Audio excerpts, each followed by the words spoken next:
Hello everyone, I'm Midnight Storyteller. I'm here to help you relax tonight.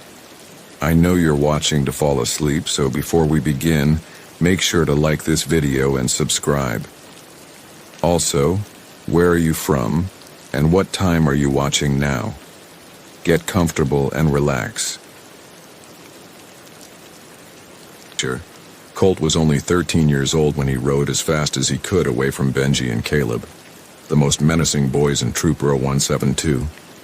It was the dead of night, and only the faint orange moonlight lit the narrow path for Colt's tiny canoe, which was starting to overflow. Benji and Caleb, whose kayak was much bigger and whose rowing skills were far superior, were gaining on him, shouting from less than 50 away. "Give up, F-a-got," Benji hollered, his ugly words bouncing off the tide. "Just give up," Caleb followed, his voice slightly straining. When Colt was sure he reached the center of Gardner Lake, he stopped rowing and let go of his oars, raising both hands in the air. The kayak approached, practically bumping the canoe, and the boys laughed maniacally. Clad in camo shorts, Benji tossed a can of Miller Lite at Colt, which he dodged easily. Caleb bit his lip as Colt crossed his arms, waiting for whatever the boys had in store. "I should kill you right here," Benji spat into the water, clenching his fists. "I will slice you like the fruit you are." Colt sighed as Benji drew a pocket knife from his shorts. He was ready for this confrontation, even though he had no idea how to fight. Since last summer, Colt had been running from the rumors, running from all the ugly words about him being different and better. Off dead, he was done running from the truth.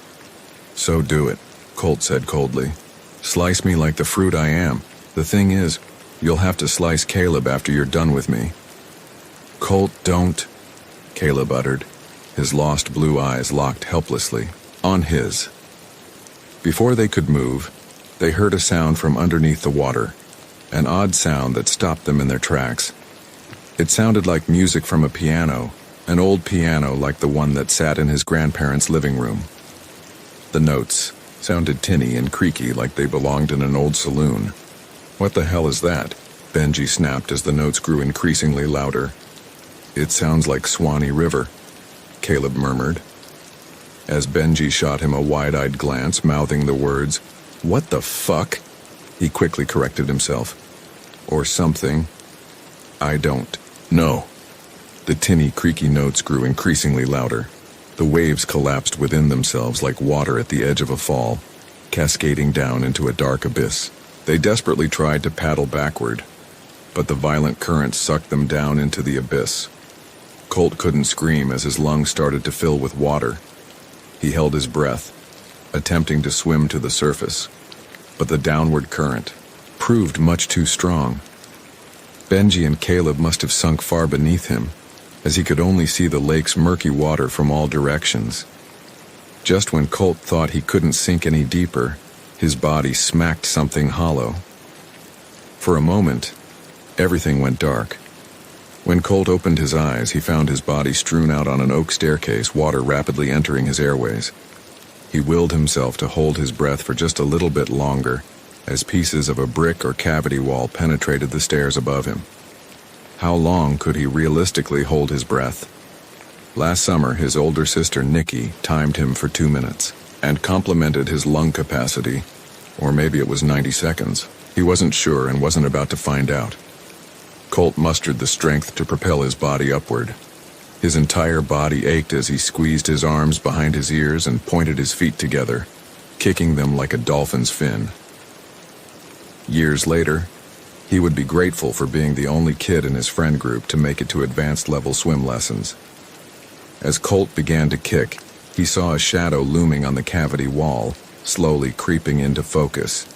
Out of the corner of his eye, he thought he saw a young boy floating in the entryway. He could only discern the boy's blonde hair and short stature. Turning his head, he realized the image of the boy belonged to a large portrait, decaying on the wall of the house. Something was wrong, though. Terribly wrong. As Colt propelled his body toward the surface, the cavity walls still surrounded him. The oak staircase stretched longer than it first appeared, now winding into the depths of the waters. The walls, were lined with black and white portraits of men, women, and children. The portraits numbered in the dozens, several dozen even. Their faces were warped and pixelated. Some of their faces were devoid of expression altogether.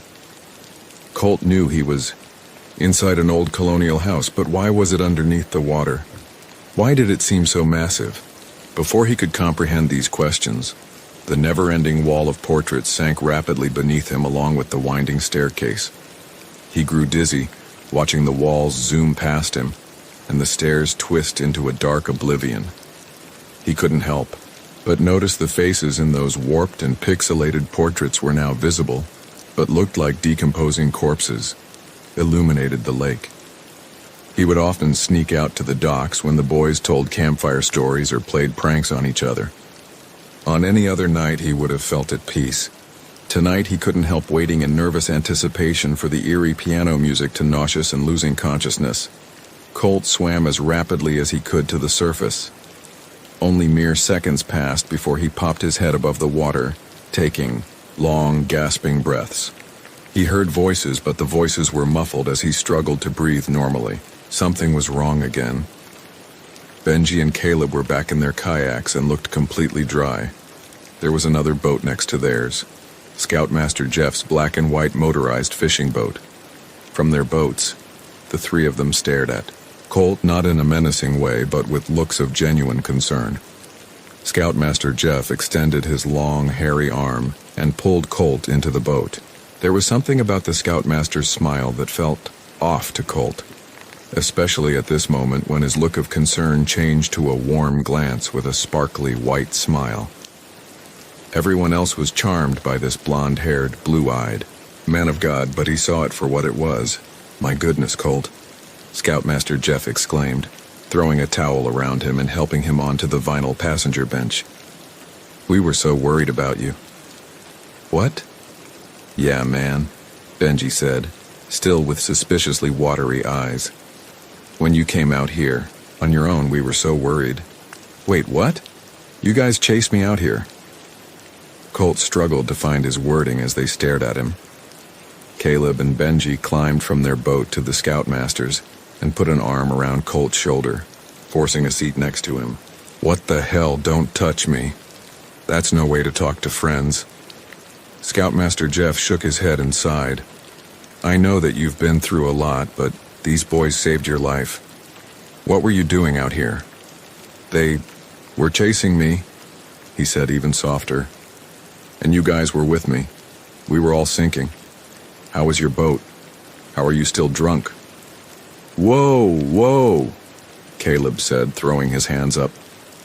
"The only reason it looked like we were chasing you is because you took off in the middle of the night." "Yeah, dude," Benji chimed in. "By the time we got here, you dove into the water." "It's a good thing they came back and told me," the Scoutmaster said, placing a third unwanted hand on him. "You were out here for a long time. We split up to search for you. What were you looking for?" "What the actual fuck?" Colt mumbled. "You guys were drowning with me and then you were gone. I was in this old house and..." The threesome stared at him with deep puzzlement. Colt wanted to shout or throw punches at them, but something held him back. He knew it. Wouldn't be any good. Scoutmaster Jeff laughed heartily. "Okay, I think I know why you came out here. Benji, Caleb, I'm not sure if you know this legend, but Colt can tell you about the sinking house." "The what?" "Don't be modest now. Colt, you're a real history buff like me. See, boys, sometime in the late 1800s, a family tried to push their house across the lake when it froze over during the winter. It sounds crazy, but they thought they could do it and had the townspeople help push the house on skis. It was a monumental task, of course, so the family in town took a day's break. The next day, the house started sinking." "What?" Colt said again in absolute bewilderment. "I guess that makes sense now. I mean, I saw the staircase and portraits and..." Colt's words faded into another hearty laugh from the Scoutmaster. "You have an active imagination. The house sank over 100 years ago. Even when I was a boy, divers had taken most of the valuables from the house. You wouldn't have seen any portraits." "What?" "But I did, and I heard piano music." This time all three of them laughed heartily. Scoutmaster Jeff patted his back once more, which caused Colt to squirm.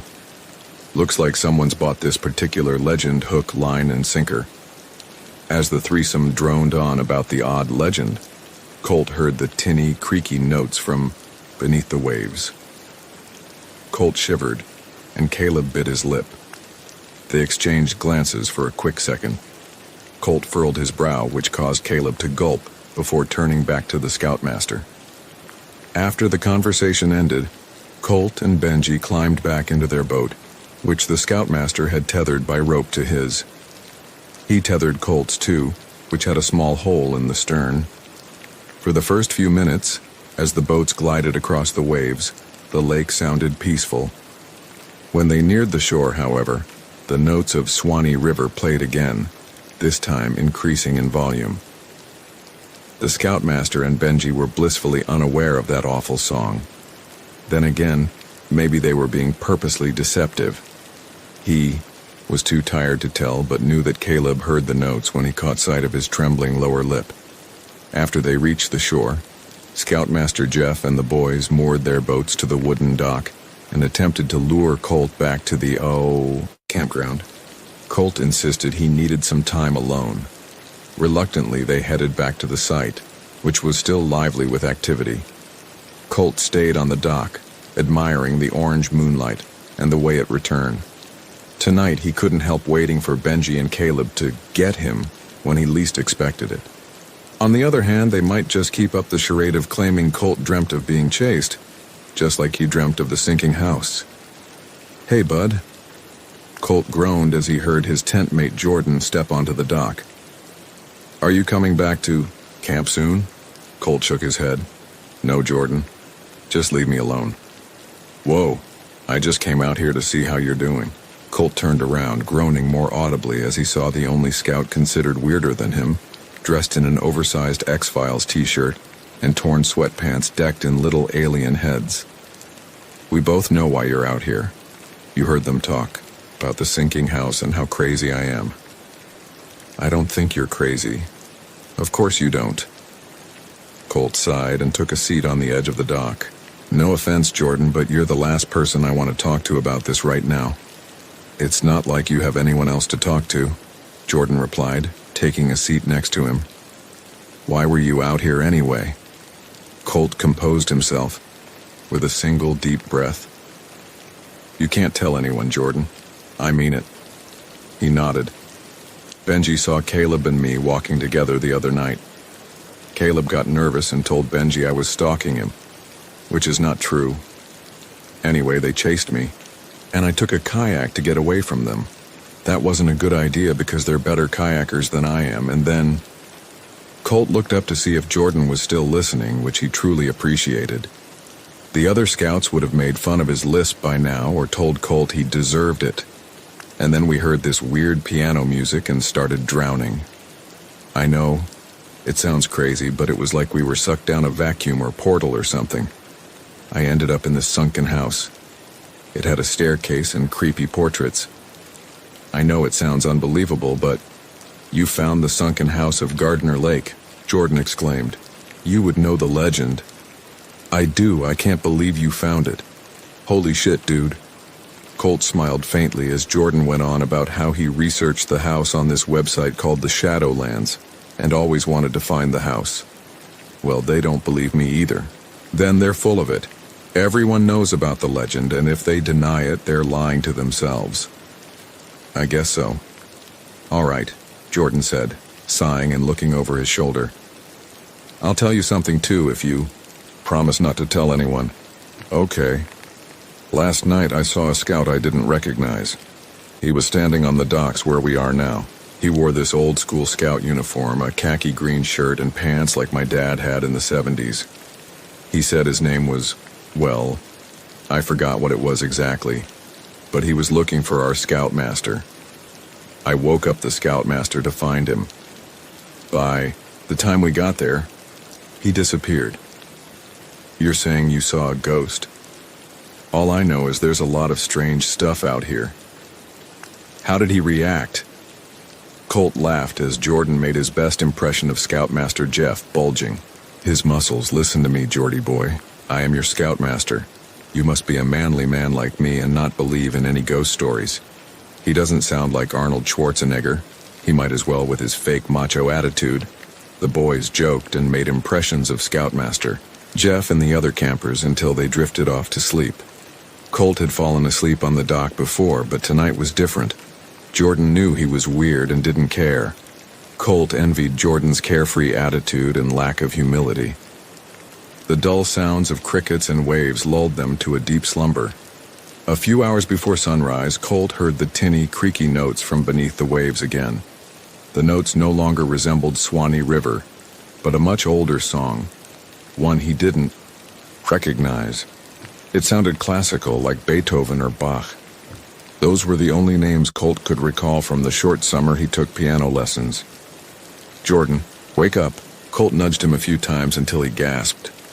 "Jesus, dude, what is it? Do you hear that?" Jordan stretched his arms and then all of a sudden sprang to his feet. "Holy shit, dude. Where's that piano music coming from?" "You can hear it." "Of course I can." "Hey, Scoutmaster Jeff's boat is gone." With each passing note, the boys paced back and forth on the dock, wondering what to do. Colt checked the time, 3 a.m. Why would the Scoutmaster take his boat out this early? Where were the notes coming from, and why were they so loud and unnerving? He had only a moment to contemplate these questions before his thoughts were interrupted by muffled screams. "Who the hell is that? Who's out?" Colt clasped Jordan's mouth as the muffled screams continued. The screams conjoined with the tinny, creaky notes paralyzed them in fear. Jordan gestured for Colt to jump into the kayak. Unwittingly, Colt followed. As they paddled deeper into the lake, they could no longer make out the screams or notes. Only the faint sound of the tide and a gust of wind remained. "Oh my God." Colt could barely believe his eyes as he saw Scoutmaster Jeff's black and white motorized fishing boat several yards away from them. Though the boat was eclipsed by darkness, he could make out the silhouette of Scoutmaster Dowie, Jeff, and another smaller figure. "Is that who I—" Colt nodded slowly. Before they could say anything more, the boat sped off into the distance. Colt and Jordan were stunned. For the rest of their stay at Gardner Lake, the boys barely spoke to each other. But as the months passed, Colt knew something about Scoutmaster Jeff was off, and something awful happened in the middle of Gardner Lake, and it wasn't the piano or house. When he tried to convince Jordan that they should tell someone, he insisted that all the boys were accounted for and that they had no proof. The boy who needed no proof to believe in aliens, Bigfoot, and even the chupacabra, suddenly decided to be reasonable about this one moment in time. When the months turned into years, Colt stopped going to scouts while Jordan stayed. He wanted nothing more to do with Troop 0172. He didn't want to be friends with someone who only acted eccentric and outspoken when it suited his interests.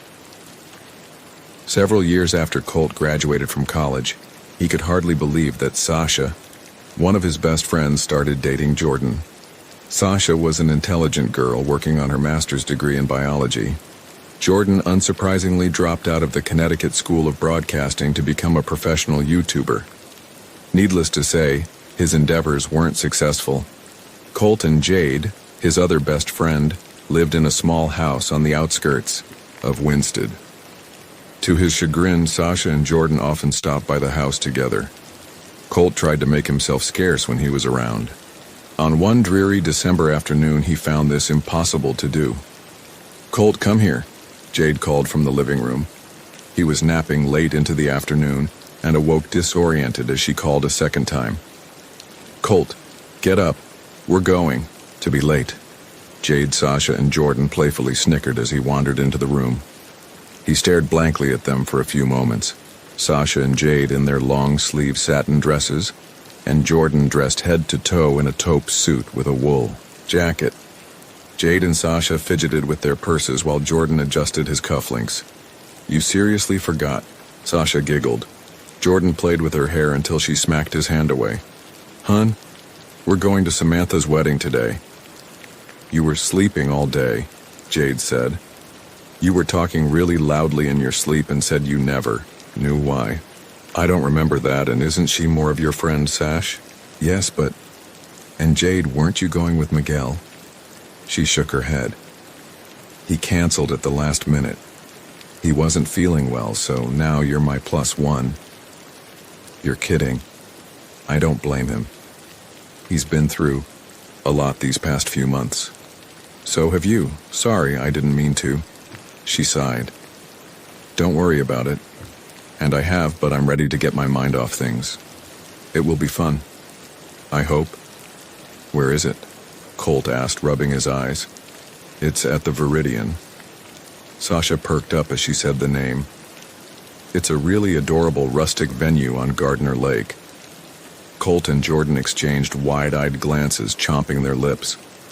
The girls didn't seem to notice as they gushed about the charm of the venue. Jordan missed several hints from Sasha as he checked something on his phone. Wait. Jordan spoke hushedly, his eyes still locked on his screen. Is this the same Samantha who was just engaged to a different guy last year? It was a few years ago, Jordan. Sasha groaned and nudged him. She's been with this nice guy named Caleb for the past couple of years. Colt and Jordan exchanged the same glances, even more wide-eyed this time. Saunders? Colt uttered. Caleb. Saunders? How did you know? They said in almost unison. We went to Boy Scouts with him. Jordan looked up from his screen and exhaled deeply. He's kind of an asshole. Jordan. No, Jordan's right. He and his best friend Benji used to pick on us when we were little. That sucks, hun, Jade said, slinging an arm around his shoulder. Kids are the absolute worst, but it's been like, what, 15 years? Almost. People change. Let's go, guys. Sasha tugged Jordan toward the door. What's wrong, Colt? Nothing. You sure? I've got to get changed into something nicer, and we'll go. Give me like 3 minutes, guys. They laughed as if they had forgotten about Colt in his t-shirt and sweatpants.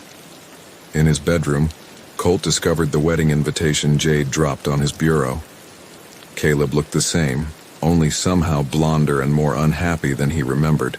Him, as he stoically held a gleaming Samantha in front of a rose garden. The last time Colt saw him happy, they were 12 and holding each other in Caleb's bedroom, genuinely enjoying each other's company. Caleb's father hosted scout meetings, which often led to the boys sneaking off while the other parents and kids engaged in some menial activity. The boys had been best friends since elementary school, and even took piano lessons together. Swanee. River was one of the first songs they learned on the piano. The closer they grew, the angrier his father became.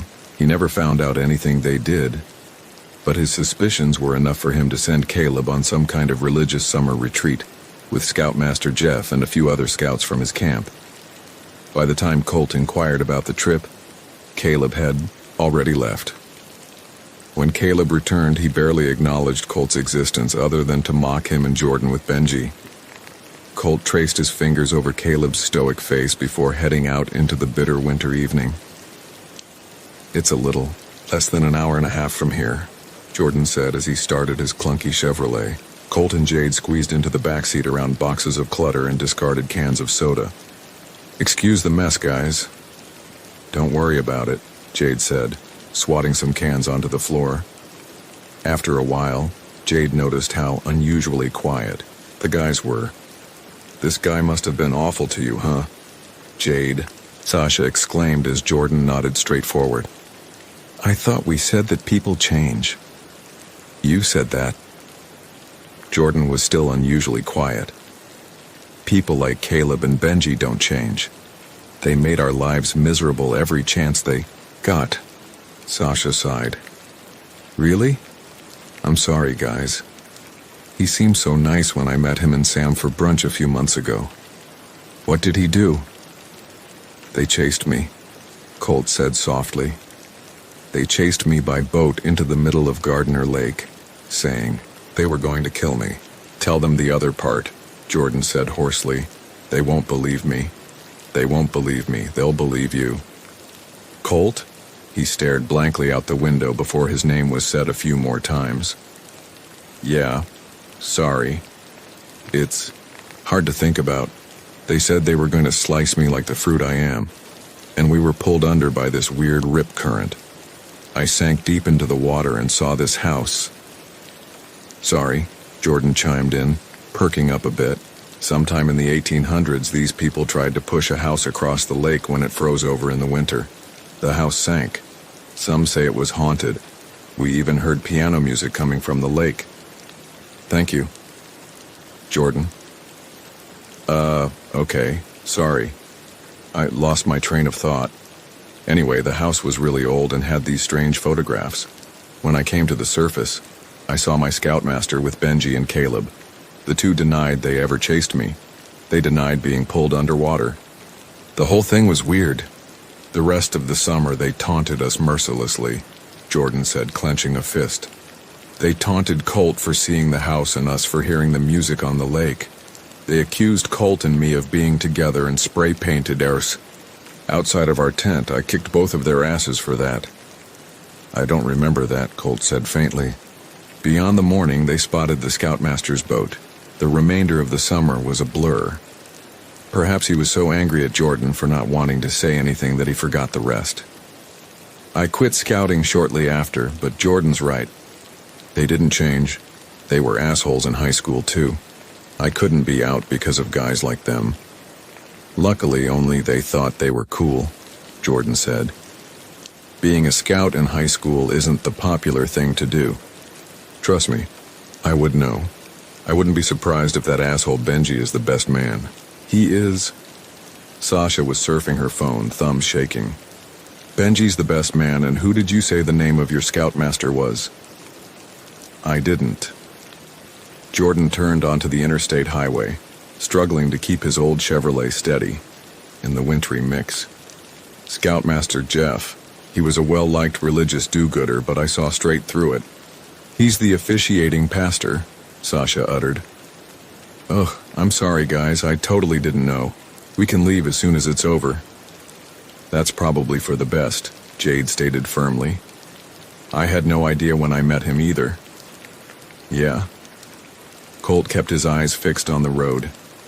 We can use travel or something as an excuse. Well, wait a minute, Jordan said.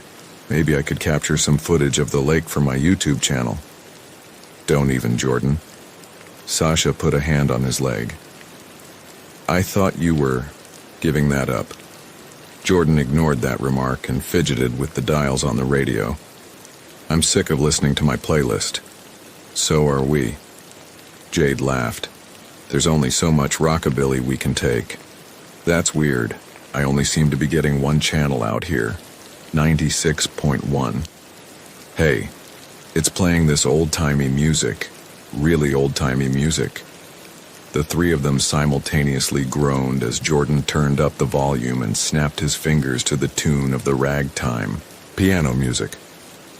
The channel was a bit static-filled, so he turned the dial a bit more carefully. For the next half hour, he annoyed them with this station and imitated a ragtime performer with a transatlantic accent. They pretended to ignore Jordan by being on their phones or talking over the music. When Sasha was sick of pretending, she shouted for him to shut the hell up. This bit went on until tinny, creaky notes from an old piano blasted through the car's speakers.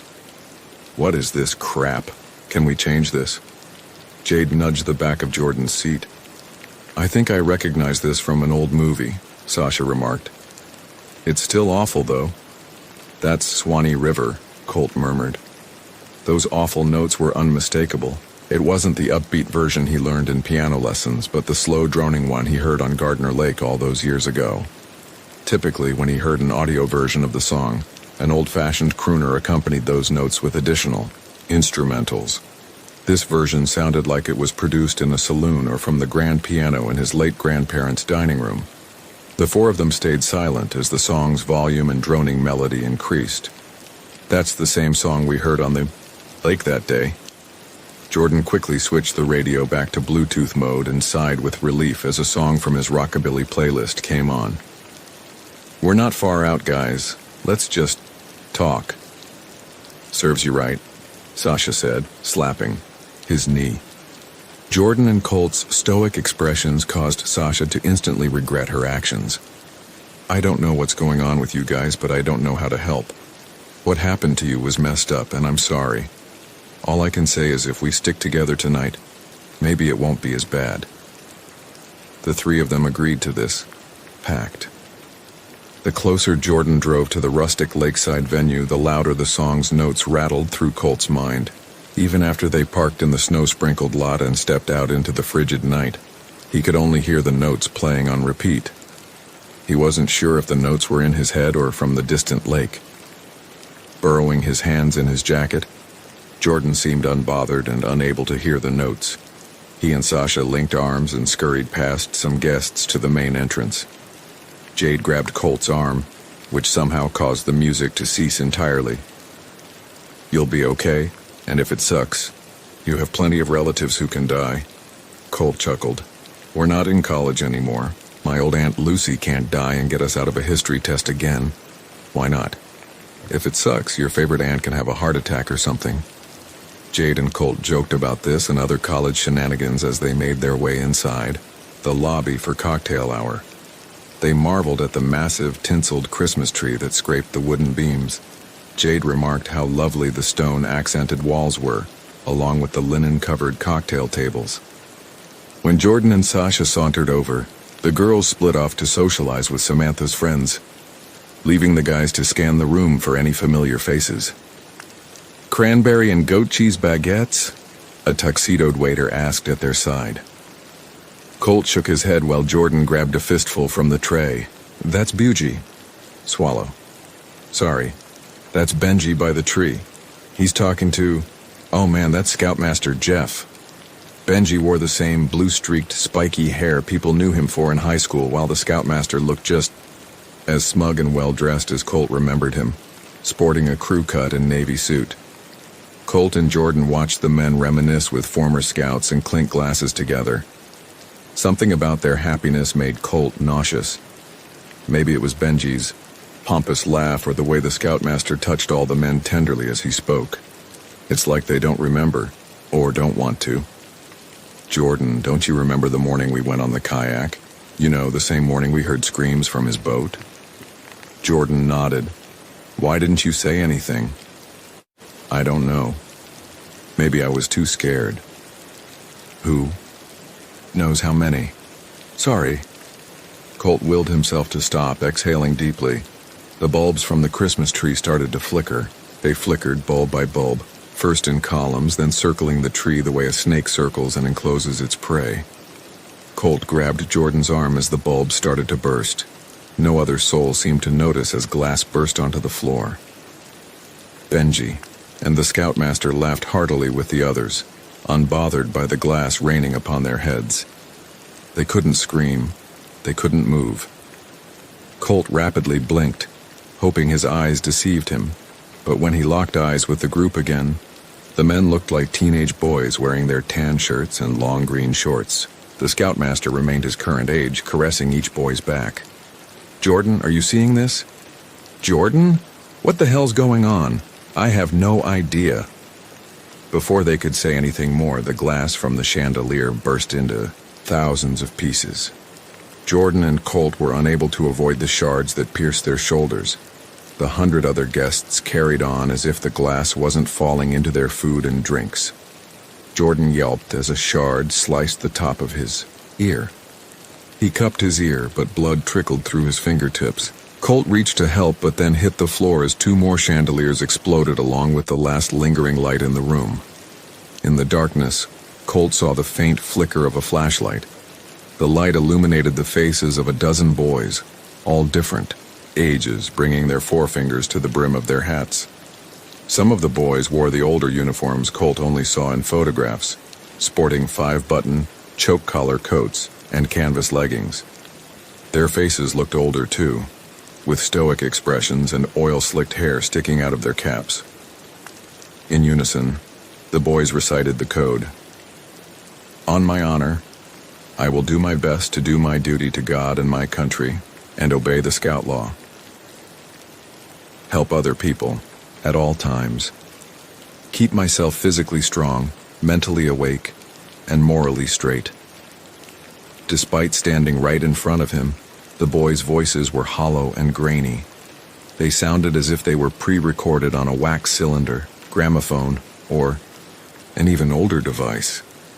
The boys repeated the oath once more, their words bellowing in the darkness. The words "help other people at all times" caused Colt to tremble as the light shined on the Scoutmaster's equally stoic expression. "Guys, are you okay? Hello?" As two fingers snapped, Colt and Jordan regained a sense of their surroundings. The lobby returned to its former glory with all the lights, tree bulbs, glass, and even Jordan's ear intact. They brushed themselves off, anxiously checking their surroundings. It took several seconds for them to gather their composure and move into the reception room with the other guests. "What the hell was that?" Jade asked. "I don't know." By the time they began to comprehend the preceding events, the guests were seated in the reception hall, which was filled to the brim with beautifully hand-carved wooden chairs. Sasha and Jade gawked at the elegant white runner and the rose-covered altar, while Colt and Jordan scanned the crowd for anyone who looked the slightest bit unusual or out of place. When they were sure that their minds were cohesive, the reception commenced. For some reason, Colt felt an overwhelming sense of drowsiness when Scoutmaster Jeff took his place by the altar. He could barely keep his eyes open when Caleb walked down the aisle. Unlike his invitation picture, he seemed full of life, with his raised cheeks and a wide smile. He met Colt's gaze for only a moment before his eyes darted elsewhere. As the groomsmen and bridesmaids took their positions, Colt's head nodded up and down, his muscle tone decreasing, thoughts draining to inconsequential images of a teenage Jordan and Colt playing cards in the tent, Jordan entering another tent, Caleb standing alone on the docks, and Benji drinking a can of beer. As Caleb and Samantha were pronounced husband and wife, these images drained to darkness. Colt knew he wasn't sleeping, however, as his body led him to the dining area of the hall where the four of them were seated at a table of 8. "That was beautiful," Sasha said, a bit teary-eyed. "I meant the ceremony, of course. It was quite a good ceremony." Jordan yawned. "I'm not into all that religious stuff, but their vows were beautiful." "I agree. I often thought about what my wedding would be like." "What did you think, Colt?" Jade waved a hand in front of Colt's face. "Earth to Colt? Yeah, no, it was good. I'm just tired." A boy with a khaki green shirt and pants came into his line of sight, gaping at Scoutmaster Jeff from a nearby punch bowl. "Hey, do you guys see that weird kid by the punch bowl?" "Colt, that's not nice," Jade said. "But yes, it's kind of weird to see a kid wearing a Boy Scout uniform." The boy took slow, almost robotic movements toward Scoutmaster Jeff's chair. "No. He is weird," Sasha said.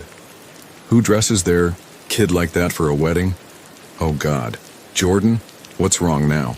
You two have been acting weird and quiet all night." "I saw that same kid when I was little."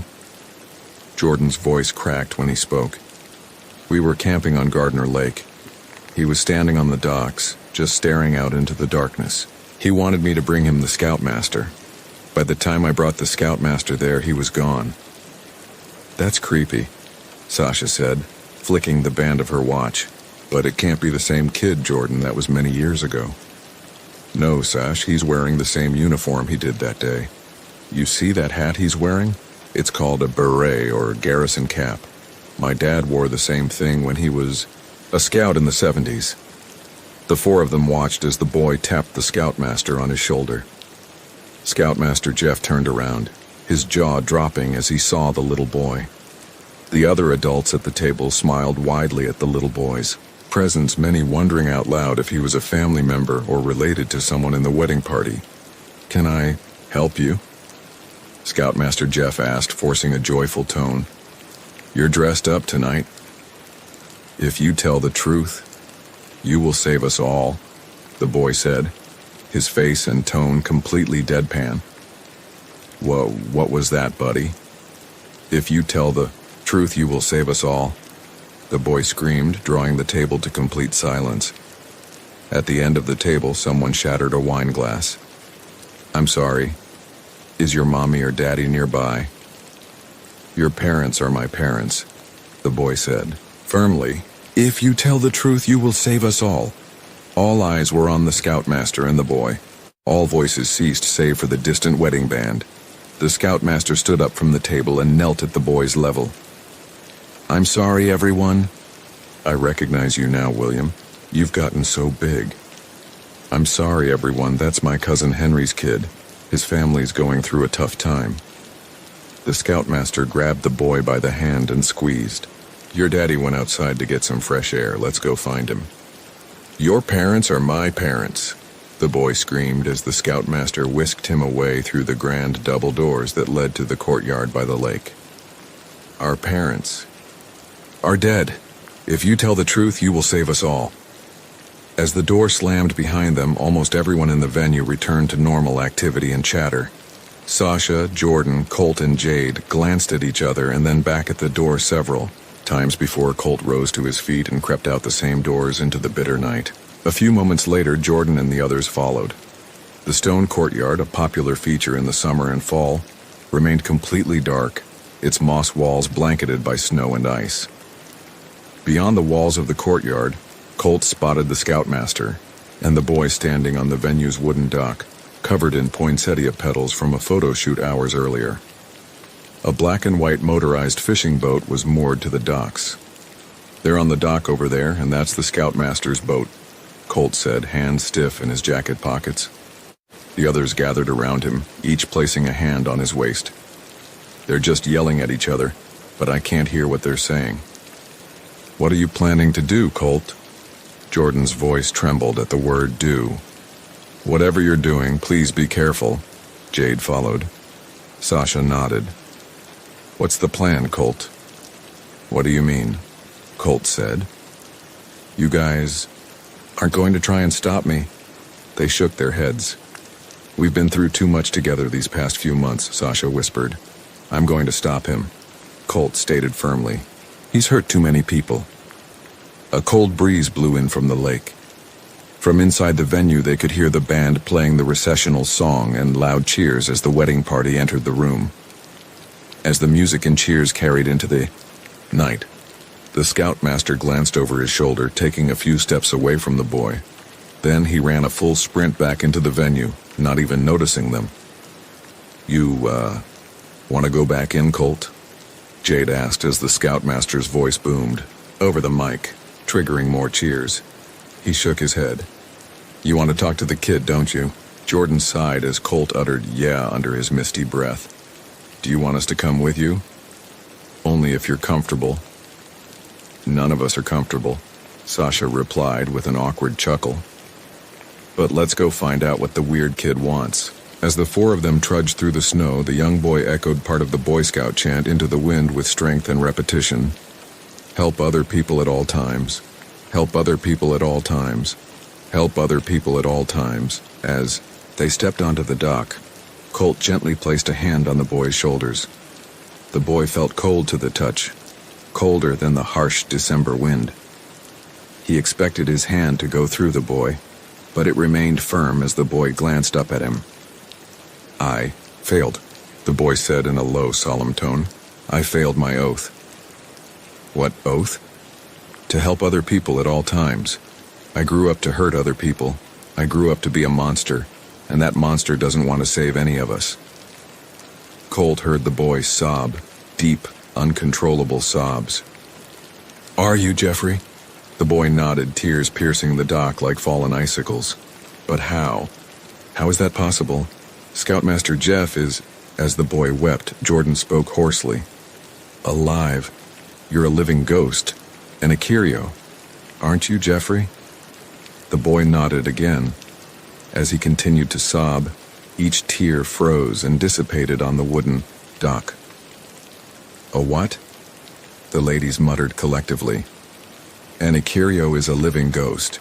The Japanese believe that an Akirio is a disembodied spirit that leaves the body of a living person to haunt people or places, sometimes nearby, sometimes across close distances."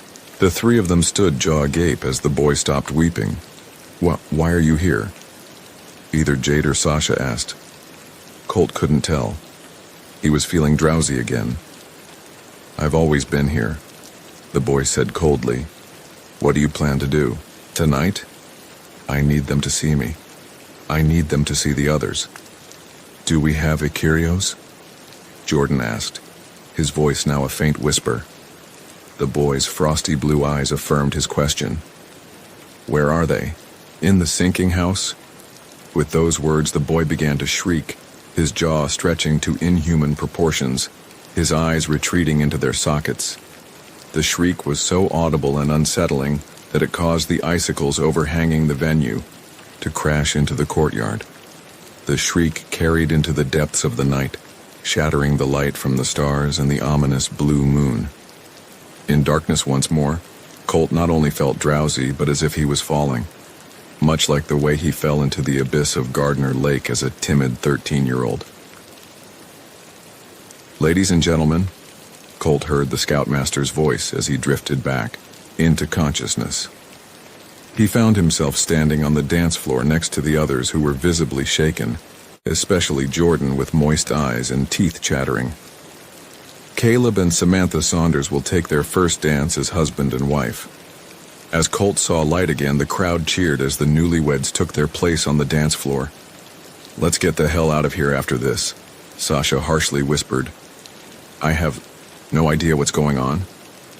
The first dance commenced, drowning out Jade and Jordan's words. For some reason, the band was shrouded in darkness. The spotlight shined on the couple as they took their places, gazing tenderly into each other's eyes. Colt was surprised about how genuinely Caleb looked at her. She looked beautiful, however, and Colt found himself genuinely happy as they began to dance to a song he recognized by the band Lifehouse, but forgot the name of. This is the first normal thing about tonight, Colt said. All the others could do was nod and smile hesitantly as the two glided across the dance floor in an elegant waltz. As the minutes passed, they smiled warmly at the happy couple and clapped as they moved into a break with an underarm turn. You both are right, Jordan said, not knowing whether to smile warmly or shiver at the thought of something else happening. This is surprisingly beautiful, but let's make our exit after. Suddenly the music stopped and the spotlight shifted from the happy couple to the little boy, who was now holding a sleek, silver condenser microphone with a long handle. The feedback from the microphone caused many people to cover their ears. I would like to dedicate a song to the happy couple to free the spirits within us tonight. The audience awkwardly clapped as the spotlight shifted to Scoutmaster Jeff.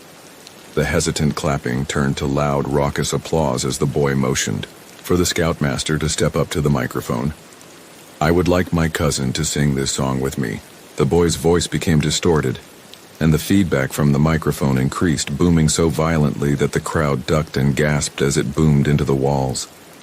The Scoutmaster shook his head furiously, but then the boy curled the mic's handle, causing him to slide across the floor into the center of the dance floor. I think the band knows this song. The boy twisted the mic again, and the band started to play the familiar awful song that had haunted the lake for many years. The five-piece band was stunned as they started the notes of Swanee River. The piano player and saxophonist appeared to be losing control of their fingers, while the bass player and guitarist seemed to enjoy the notes coming from their instruments. Eyes completely glazed over, the boy twisted the microphone twice more, subsequently twisting the jaw of Scoutmaster Jeff and the movements of Caleb and Samantha into a smooth swing. He laughed heartily, extracting the notes and movements of the godforsaken song from all involved.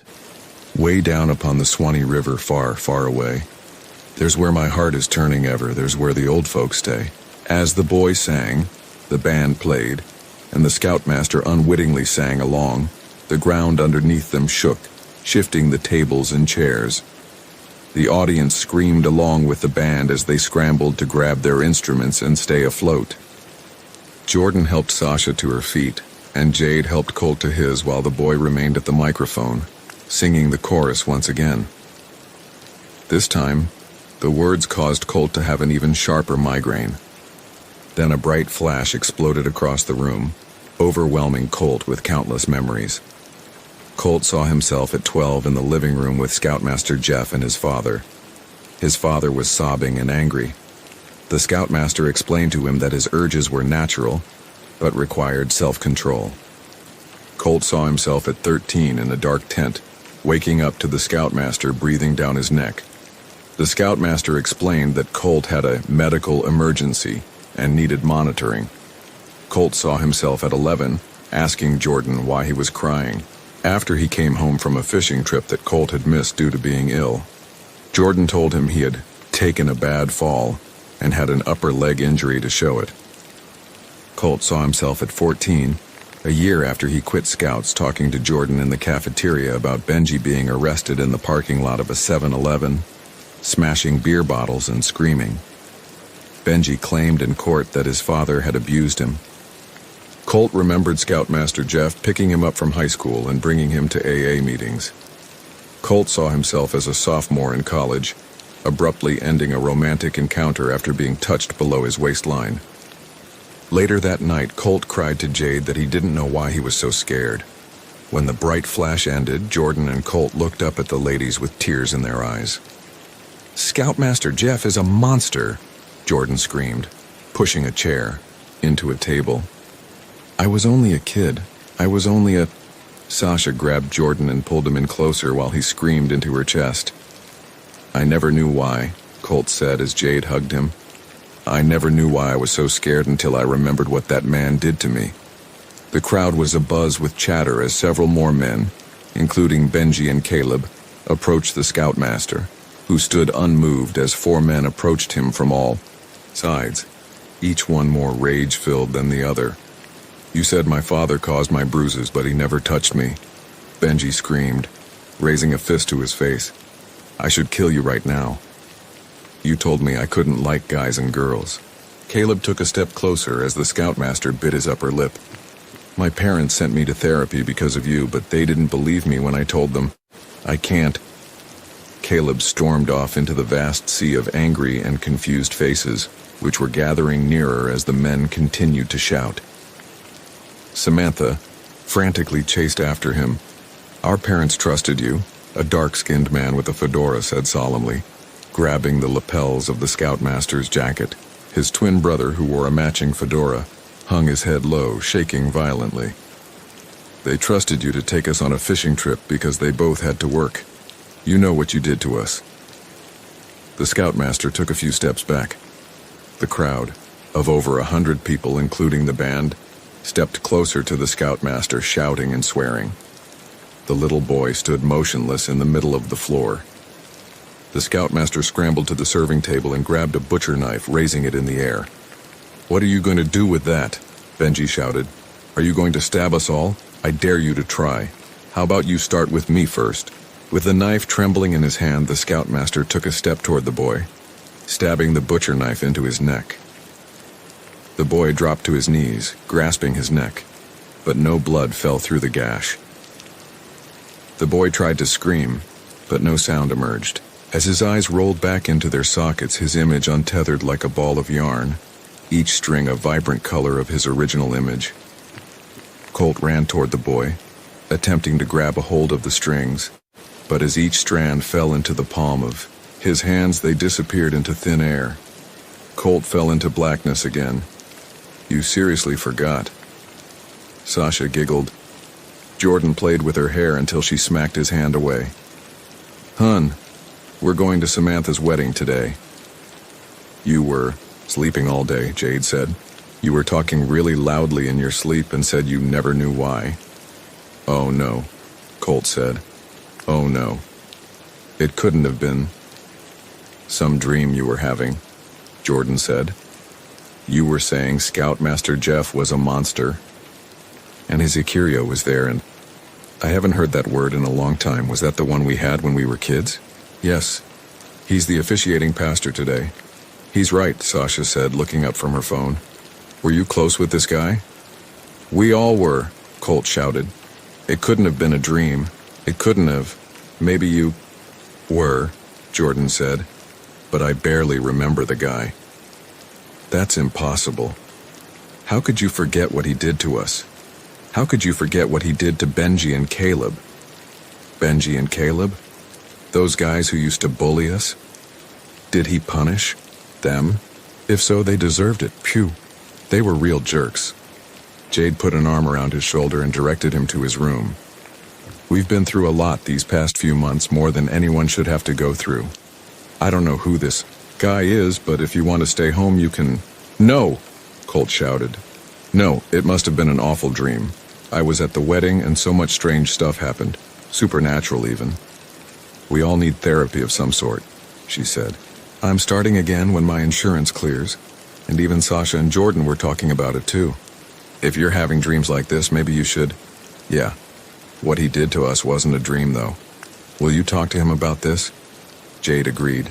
But for the entirety of the car ride, Colt stayed silent, just as he had done all those years. He was beginning to forget, too. He was beginning to forget what exactly it was Scoutmaster Jeff had done. Even his face was starting to become blurry.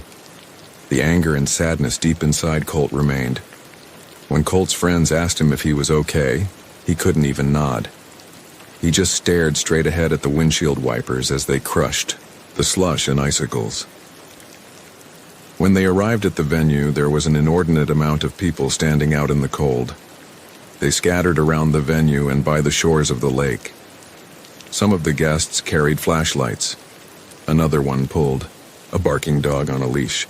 As Jordan pulled into the parking lot, Samantha rushed up to the car in her off-white wedding dress, a mixture of makeup and tears rolling down her cheeks.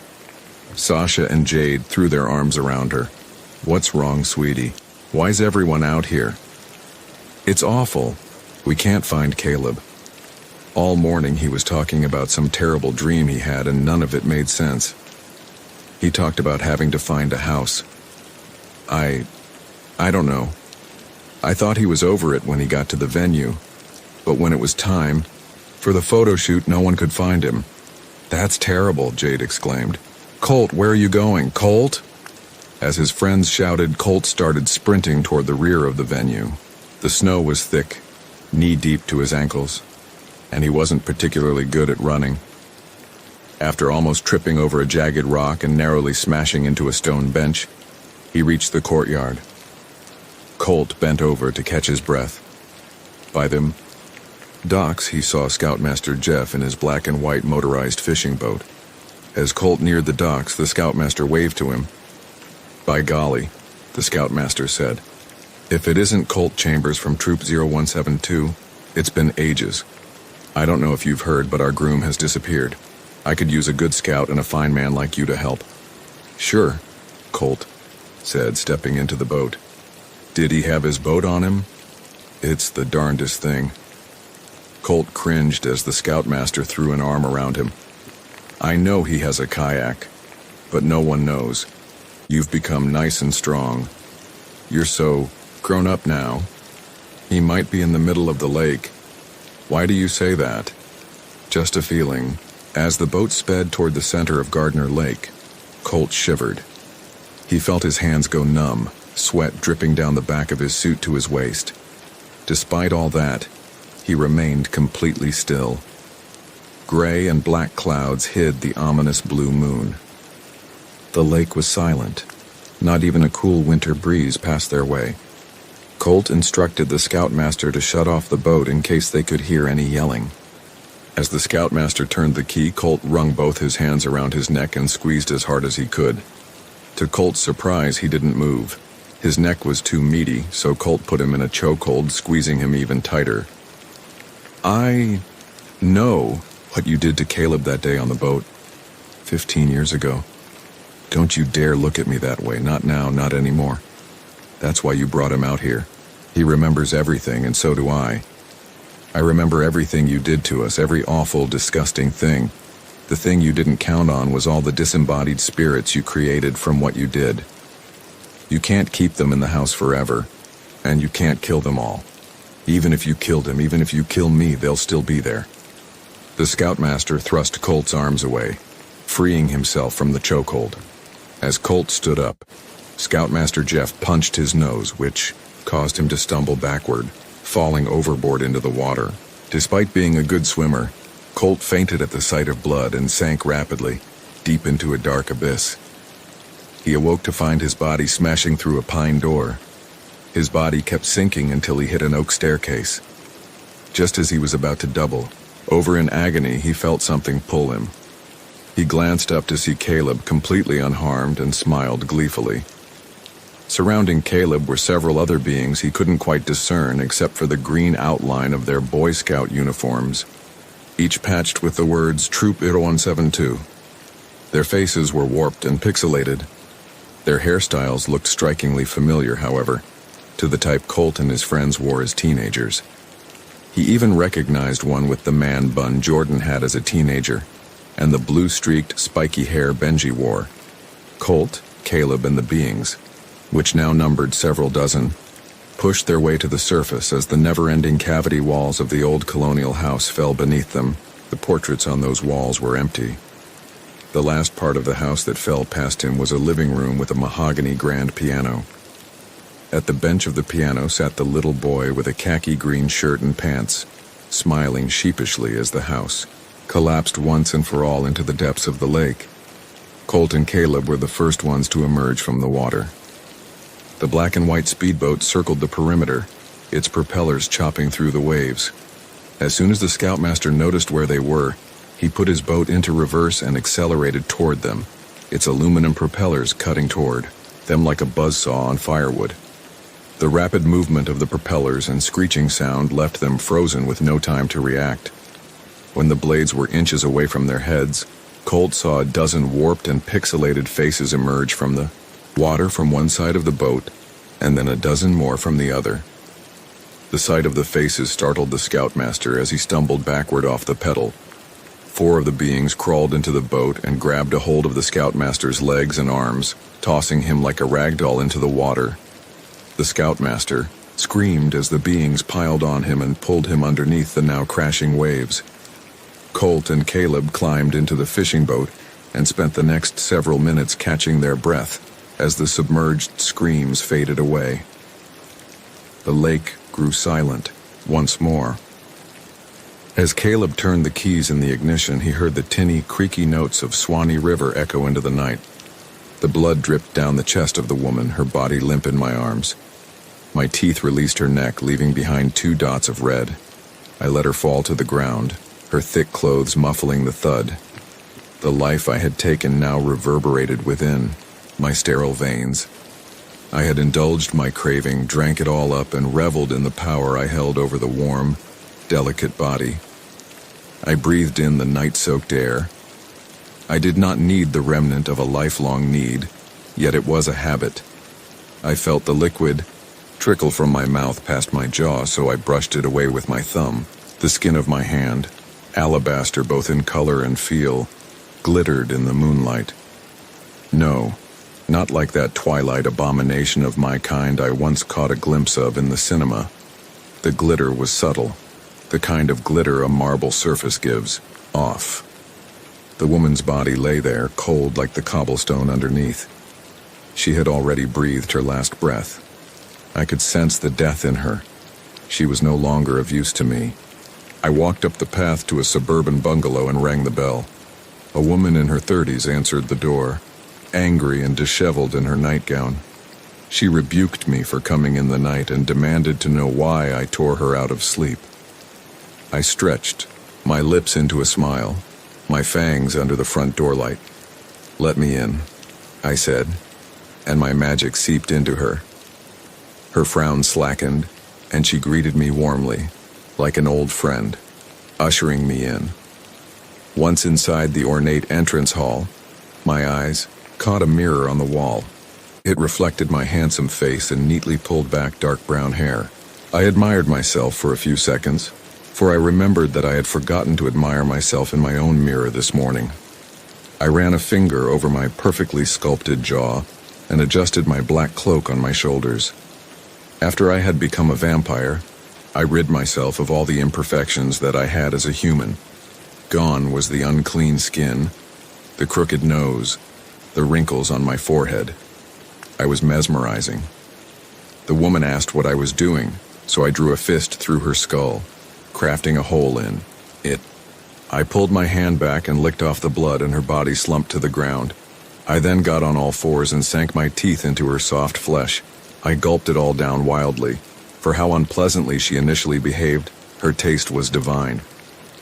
walked up the path to a small, decrepit yellow house and rang the bell. I had to ring 3 times to get the owner's attention. A drunk, middle-aged man leaned into the doorframe, a bottle in his hand. His eyes were squinted, and I wondered if he saw me as my menacing, elegantly styled self or just a blurry figure. He cursed at me and asked what I wanted. "Let me in," I said, but did not smile. That cursing was uncalled for. His jaw went slack and his eyes relaxed as my power hit him. He finally shut his big mouth. He stepped aside and let me in. A woman, visibly the drunkard's lover, called out, "Who is that, darling?" and came stomping down the steps. She halted when she saw me. Her mascara was running down her cheeks. Her lipstick smeared across her mouth, and she stood there only in her lingerie against the frigid air wafting in from the door. I smiled, drunken with desire. I left the man standing there aside and walked towards the fair lady. I enchanted her with my magic and pulled her to my chest. Her blood burned on my tongue, a sweet, sweet spice. She was clearly drunk too. I drained her dry and savored her lips, so plump, moist, and tender. Tender just like hers when we kissed too much. I let go of the woman's body and turned to the limp drunk man. I pierced his mushy neck laden with bruises and liquids of piss and vomit. The taste was unpleasant, but I bore it in favor of what was to come. Once the thick, sweet blood overflowed my mouth and spilled over the man's chest, I moaned with pleasure and glee. Soon the man was drained to death and I had nothing more to suck. I was outside the house before the man's body hit the ground. I walked up the path to a large mansion, not much smaller than my own, and rang the bell. I heard a voice inside, call for Mandy to go open the door. Mandy did as she was told, and I was standing face to face with a crossed teenage girl. She asked what I wanted, or rather, spat it out. I disliked her attitude. "Let me in." My magic engulfed her, and soon she was smiling at me and singing praises of my grandeur as she invited me to the fancy entrance hall of her family palace. Her parents were in the living room, and a younger boy, most likely her brother, was sitting at the nearby kitchen table. A baby wriggled in the father's arms, and the mother had a rattle toy in her hand. I let my claws appear and sliced a line through Mandy's neck. Her head fell off and left her body standing upright, like the horsemen from the legend of Sleepy Hollow. "Oh my God!" the mother wailed in terror. The father's face lost all color. He handed the baby to the mother and stood up shakily. He stared all his sorrow into my soul. I read his mind and learned that he was going to run to the drawer and pull out his gun. Except he was not going. To do that, for my magic had him frozen to the spot. The same fate met the mother and the son. I even decided to paralyze the baby. Terror was enticing, but I hated that it always came with screaming. I despised the sound. This way I could revel in their fearful faces and not suffer the blast of their vocal range. I drained Mandy first, which proved to be a quick and easy feat given her lack of a head. Then I drained the father and the mother, both bland and unimpressive. They must have been that way in life. I then walked up to the son and looked at his curly brown hair and freckles. A flash of similar but ginger hair and a freckled face went through my mind, and I staggered backwards with a gasp. I regained my composure, closed my eyes, and sank my teeth into the boy's flesh. It was delicate and smelled of dirt and trees. He must have been climbing them. The ginger boy was in my mind again, climbing up a tree too tall and wide. I heard my own voice shouting at him softly, "Careful, Denny, you may fall." I reached out my hand after him, prepared to catch him, in case he fell. I jerked back and almost puked up the blood I had drunk. Thankfully, no such thing happened. Such bodily functions did not happen to me anymore. Thank fuck. I killed the boy with my power, silently, simply by stopping his heart, and went to the living room, where the toddler lay in its dead mother's arms. Its skin was smooth and pale like a porcelain doll. I assumed it was a girl based on the tiny pink dress and pink bow in her barely there hair. I pushed back against my hesitation and bit into her collarbone. Horrid mistake. I saw her on the ground, wailing and stretching her small hands out toward me. I was splayed out on the ground, the cool tiles pressing against my cheek. I stretched my hand toward her, but I was too weak to even shout her name. But I thought it. Evangeline, please don't hurt Evangeline. But he did not care. Even if he heard the pleas in my head, he did not care. He was there, at the door, with his long cape glistening in the dim light of the corridor lamps. And then in a sharp flick, he was not at the door but at the crib, bending down to pick up Evangeline. He tore off her limbs as I watched and cried, unable to move. He then lay down next to me and drained me of all my blood, cackling at my sobs, and chokes whispering, "Her young blood was the sweetest." I spat out all the blood and was stuck coughing and spluttering. I felt like forever had passed before I got up off the ground and wiped my mouth. My magic squeezed the baby's heart, but I vanished from the living room before it pumped the last gush. I pondered what happened to me. In the past, I got flashes of memories of her, Cecile, whenever I drank the blood of a young blonde woman. So, I stopped feeding on those. Then last month, the alcoholic's lover's lips reminded me of her again. So I resolved to quit drinking from plump-lipped young women. I even considered leaving out all women and only feeding on men, should a memory of her come to me again. And this night, I realized, was different. I made a unique choice.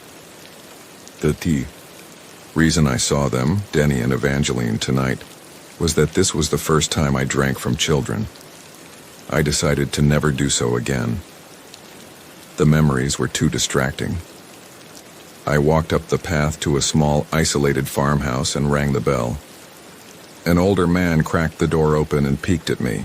I smiled well past the capacity of a mere human's face.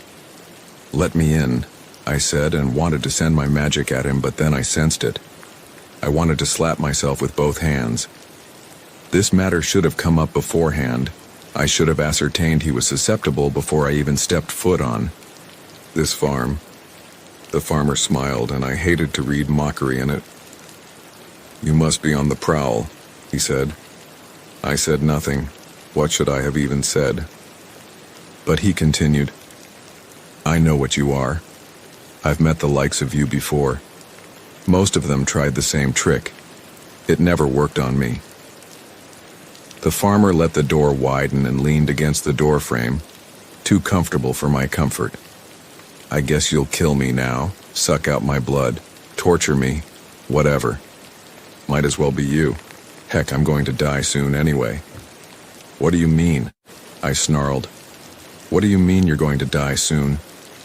Was he ill? I loathed the taste of sickness. I employed my power to sense him, and it confirmed to me that this man was riddled with the most despicable of diseases. "Cancer?" I asked in annoyance. The old farmer took a drag from a cigar I had not even noticed he was holding and nodded. "Yup, the fast ticket out," I snarled in rage.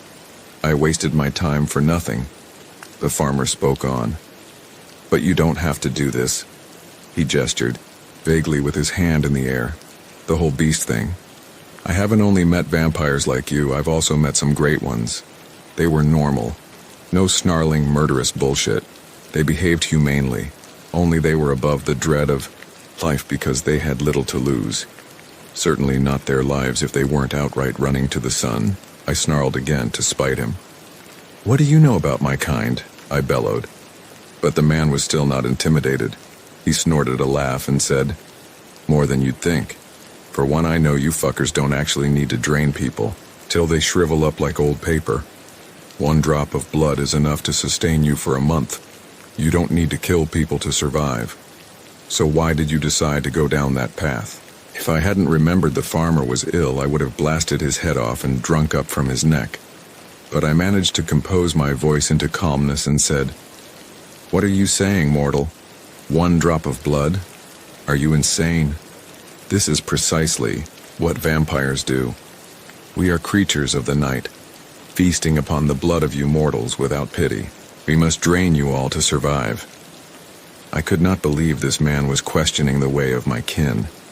This way of life was natural for us. All the legends said so. We vampires had to kill to survive.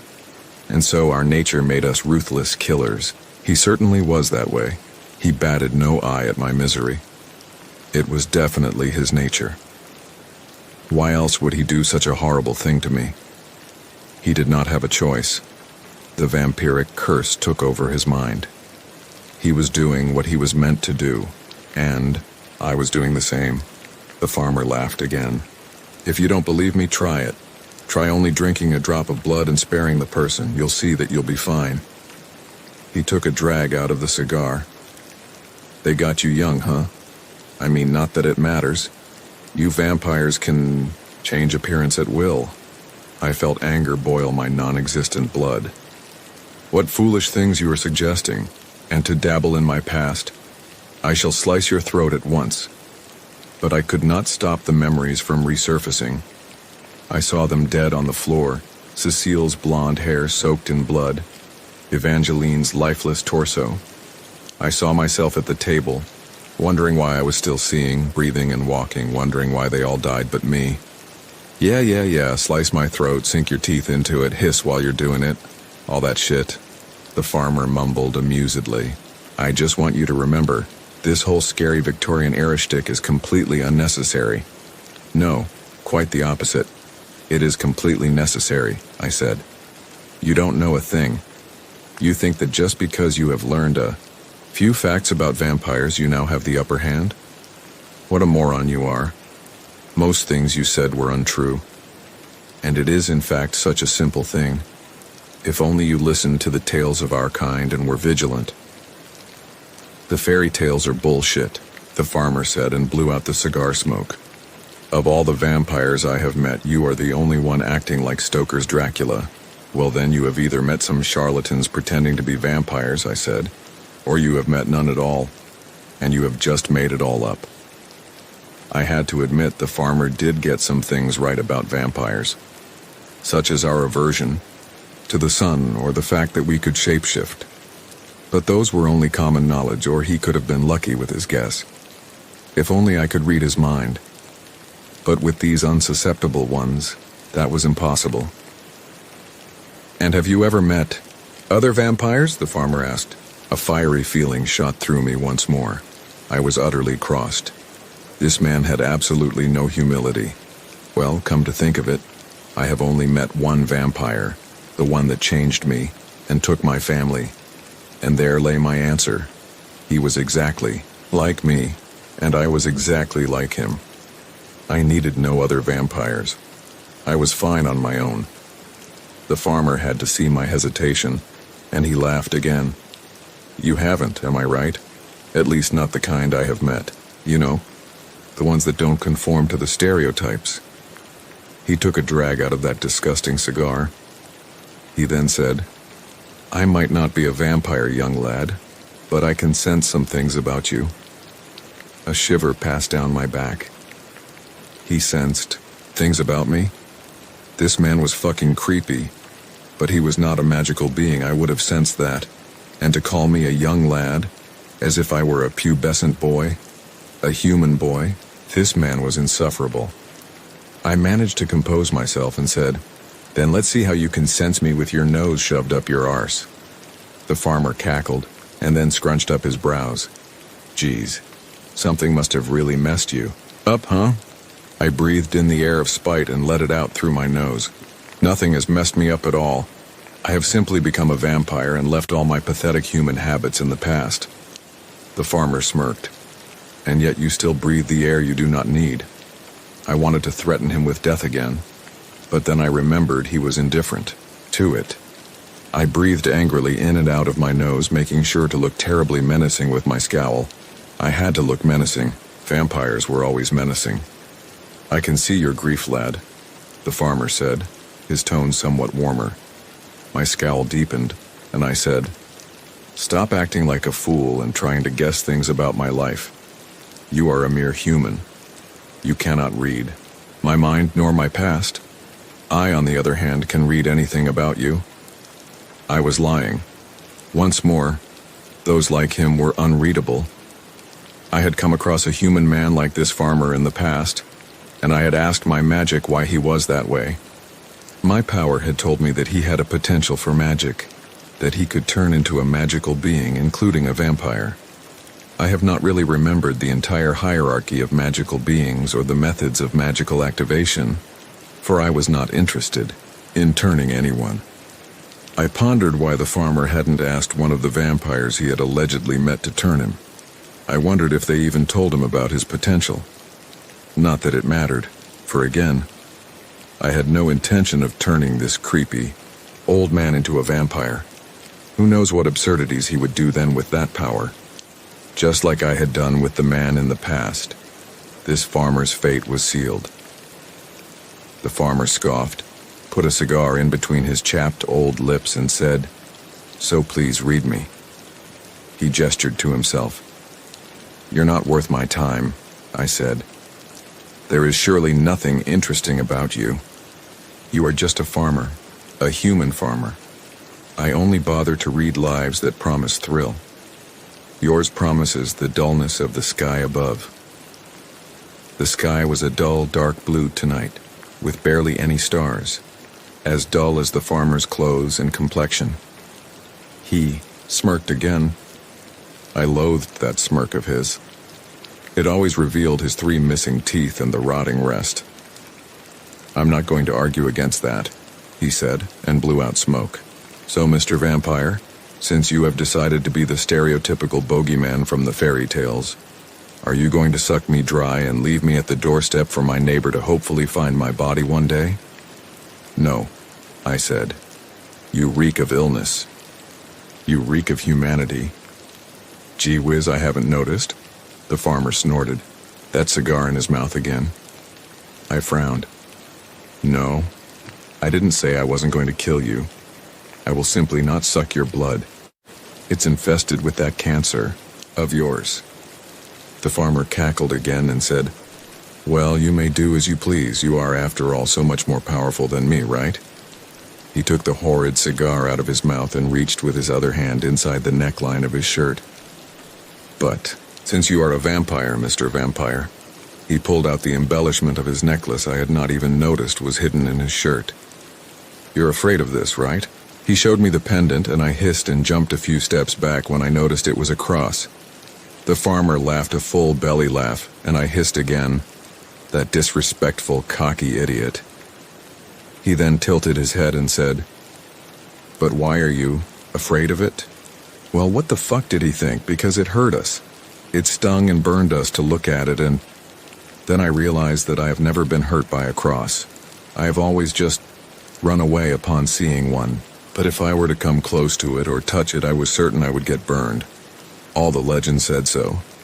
"It doesn't really hurt you," the farmer said. "You're just tricking yourself into it." He tapped a finger at his temple. No, those other vampires told me." He smiled with his mouth open, and again there were those horrid teeth. My insides were boiling with anger, yearning to be unbound, to be unleashed upon this pitiful creature of a man. The farmer motioned with his hand towards himself. "Come on, come back close again. This won't hurt you, it's just a pendant. Why? Is a powerful vampire such as yourself afraid of a little old cross?" He was mocking my way of speech now, I saw. I growled and bared my teeth, and in a gust of wind that swept up fallen leaves from the ground, I was before him again. My claws slashed through his neck. His head landed on the ground and did a few soggy flips in a pool of blood. It remained lying face up, with that despicable, revolting, open smile of the farmer carved into his face. I did not want my victim to die with a smile. I wanted all of them to be pale with terror at the sight of me before their last breath puffs. I ordered my magic to twist the corners of the farmer's lips down and to ascend his brows. Now the face no longer bore signs of merriness, only fear. The moonlight gave the cross on his chest a faint glimmer. His body lay right at my feet, and yet I did not feel any pain. It must have functioned only upon direct contact then. As I had read in the legends, many hunters burned vampires by touching their skin with their wooden crosses. Or perhaps that was the issue. This cross was not made out of wood, it looked metallic. I reached out my hand to touch it to see if it would burn me, but only an inch away from the cross, I retracted my hand and growled. It was not worth it. Why would I want to get burned? My loss of the sensation of pain and pressure that came with vampirism had been a blessing after all. What was I thinking? Descending to such masochistic measures. It was truly him, the farmer. He had muddied my head with his devilishness. With a final repulsed snarl over his illness-riddled body, I turned around, called upon my bat wings, and soared towards the silent sky in search of a mortal who was going to let me in. Mike and his mother, Sarah, lived in a sharply white two-story house about 8 miles from the city, and half a mile away from a red diner that worked throughout the week and the weekend. The house was adjacent to nothing else but the road and the forest. Mike was homeschooled and 16 years of age, and his mother worked as a teacher in the city. She would wake up at about 6 o'clock in the morning and start up the blue Jeep, which was parked by the house, at around 7 o'clock in the morning and go to the city. She would usually come back home at around 7:30 in the evening. It was winter and Mike was feeling insecure staying alone at home. The house had a tall, big attic that neither Mike nor his mom ever visited because the way it was built gave off a frightening vibe. Something within the position of the bricks and the whiteness continuing on upward and upward could frighten anybody. Was it the sway of shadows the attic cast upon the staircase? Was it the oldness and barrenness its walls gave out? Well, it was perhaps the combination of many things, but they never went into the attic themselves. When he would sleep, Mike would get nightmares. When he was awake throughout the day, learning, watching TV, or playing video games, he would feel watched. Sometimes food would disappear from the fridge and the drapes in the upper rooms would move on their own. Sometimes, when he was alone, he would feel the whiteness of the walls and almost hear whispers coming out of them. It was frightening. So frightening being alone, hour upon hour in the winter, and knowing you could not leave the house and go anywhere. One day Mike was on the lower floor watching TV when he heard the opening of a door. A chill ran through his spine and he felt coldness. He quickly picked up his mobile phone and stared at its screen. Then he heard a footstep, and looking backward, he could see a shadow peering in through the upper sections of the staircase. He quickly shot up and walked to the front door. It was cold and his hands were trembling. He put on a jacket summarily and exited the house. Just as he did so, he glanced at the window and saw a figure walking along the staircase from inside the house. He ran away in a swift manner, and because he didn't have the keys to the gate, he climbed on top of the fence and jumped, falling on the opposite side and leaving the perimeter of the Hawater, the garden. He looked toward the window of the house again and saw a Nopian Yule staircase. However, just at that moment he saw that the curtains moved on their own up in the attic. Fear gripped him like never before. He was frightened to his core. The slow movement of the curtains felt like the dingiest scene of a blackened nightmare. He was so alone. He quickly dialed his mother's phone number, but she wouldn't pick up. He didn't know what to do. He knew one thing. He couldn't go back to the house. So, he started walking down the snowy road toward the diner. It took about 15 minutes. He entered, shivering and frightened. A deep scowl was upon his face, and his ettinkies were moving swiftly. He felt cold and alone and frightened. "There's a man in my house," he told the lady behind the counter. "Man in your house?" she answered aptly. He had Tinky moved on the stairway and then tugged at the curtains in the attic. Fuck, Mike said. "Well, we better call the police then. It's good you came here. It's good you ran away." Mike thought for a moment and indeed decided to call the police. He dialed 911 and waited, and then told the dispatcher everything. A single police car took more than an hour to arrive. 2 policemen exited swiftly and entered the property. They entered the door of the house, guns drawn. Then they went up the staircase. One opened the door to the attic. Immediately, a pale man wearing a gray shirt jumped out with a blade. He slashed at the officer's neck, and before the other policeman was able to shoot, he stabbed him in the chest. Then he ran quickly down the staircase and exited the house. The second policeman survived and was able to call for backup. The officers that came found nobody on the property. However, up in the attic they found different types of blades and food stored in a drawer and disheveled clothes upon a makeshift bed. They also found a notebook. An excerpt of what was written in it proves as follows: "I will kill them. I will make them fear me." The boy would be seeing shadows. He would be alone at home all day, and the shadows would frighten him. Frighten him good. He would be afraid to come up here in the attic, and when his mother comes back, he will feel better. And they would all go to sleep. Go to sleep. That's when I would come in. I would come in. With the somberness of shadows and the movement of drapes and little sounds, I would enter each of their bedrooms, and they would find out their worst nightmare in the dead of night. Almost soundless, almost invisible, yet palpable and forever there. So it went, continuously with page after page. When Mike and his mother Sarah found out about everything that evening, they decided they would stay no longer in the house, but rent a small apartment in the city. Everything was good for about a month and a half. Mike felt comfortable staying alone in the apartment, and his mother felt comfortable knowing he was all right. She would come in the evening, and they would eat spaghetti or pizza for dinner, and afterward go to sleep. However, starting a few days ago in the middle of the night, light knocks could be heard on the outside door. It was a heavy metal door, but it was frightening to hear the thuds, nevertheless. Mike heard them a few nights while he was dazed and going to the bathroom. He thought nothing of them in his sleepy state, but he and his mother shortly began having nightmares. And once, in the dead of night, as Mike heard the light knocks on the door and made his way to it and peered through the peephole, he could see shadows moving and an eerie silhouette standing there coated in darkness, knocking almost silently on the door, the end of the bench. It's funny how the silence of a park at night can feel like both a sanctuary and a prison. For me, it had always been the former. I'd sit for hours on a worn-out bench under the skeletal branches of an old oak tree, the frigid winter air biting at my cheeks and seeping through my threadbare coat. It didn't matter.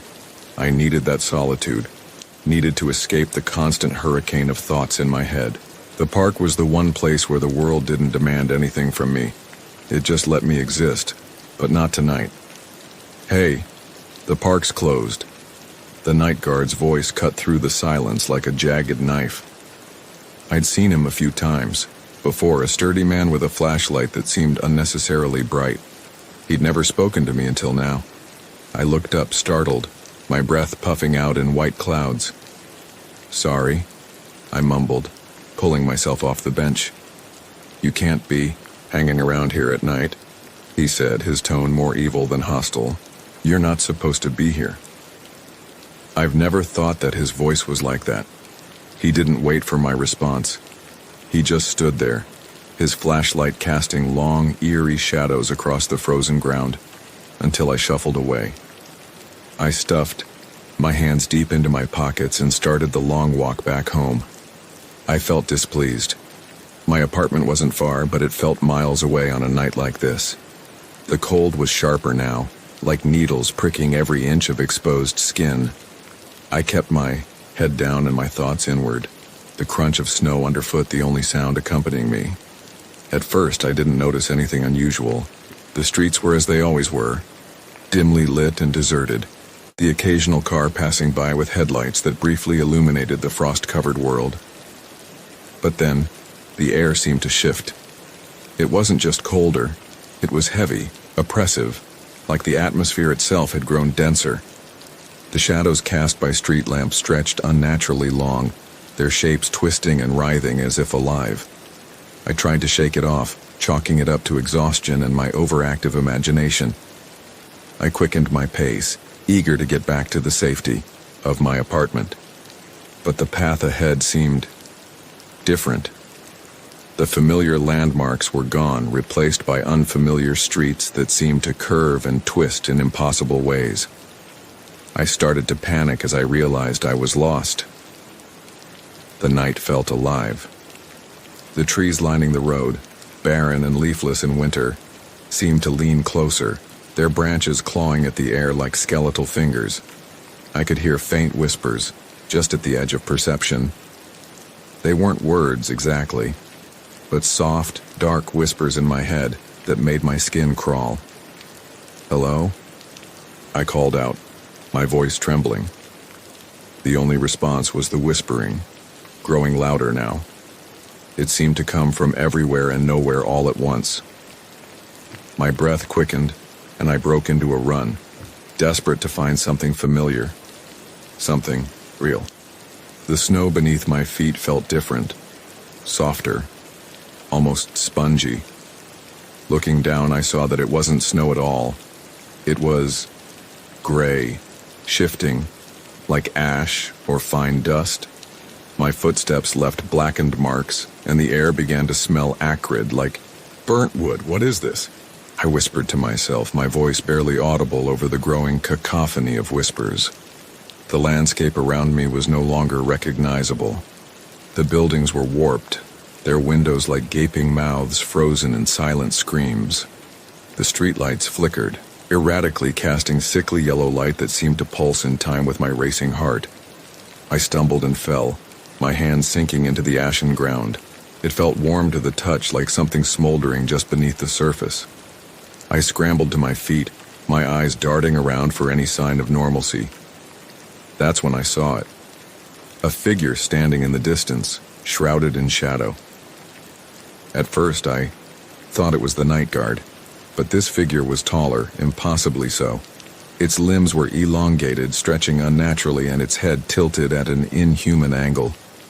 "Hey, can you help me?" I shouted, though every fiber of my being screamed at me to run the other way. The figure didn't move. It just stood there motionless, watching me. I couldn't see its face, if it even had one, but I felt its gaze piercing through me, cold and unrelenting. The whispers grew louder, more distinct now. They were chanting, repeating a single phrase over and over. I couldn't make out the words, but their rhythm was hypnotic, pulling me closer to the figure despite my fear. I took a step forward, then another, as if drawn by some invisible force. The ground beneath me cracked and splintered with each step, revealing a fiery glow that pulsed like a heartbeat. The figure raised one long, spindly arm and pointed directly at me. The whispers stopped abruptly, replaced by a deafening silence that pressed against my eardrums. "What do you want?" I managed to choke out, my voice barely more than a whimper. The figure tilted its head further, its body contorting in ways that defied logic, and then it spoke. Its voice was not a single voice, but a chorus of many, overlapping and discordant. "You do not belong here." The ground gave way beneath me and I fell.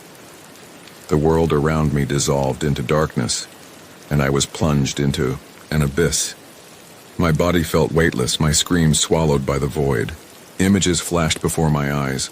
The park bench, the night guard, the twisting streets. And then faces, hundreds of them, their eyes hollow and mouths open in silent agony. I landed hard on a cold metallic surface. The impact knocked the wind out of me and I lay there gasping for air. When I finally managed to sit up, I found myself in a room. The walls were lined with mirrors, each one reflecting not my image but a distorted version of it. My reflection smiled at me, its eyes black voids that oozed darkness.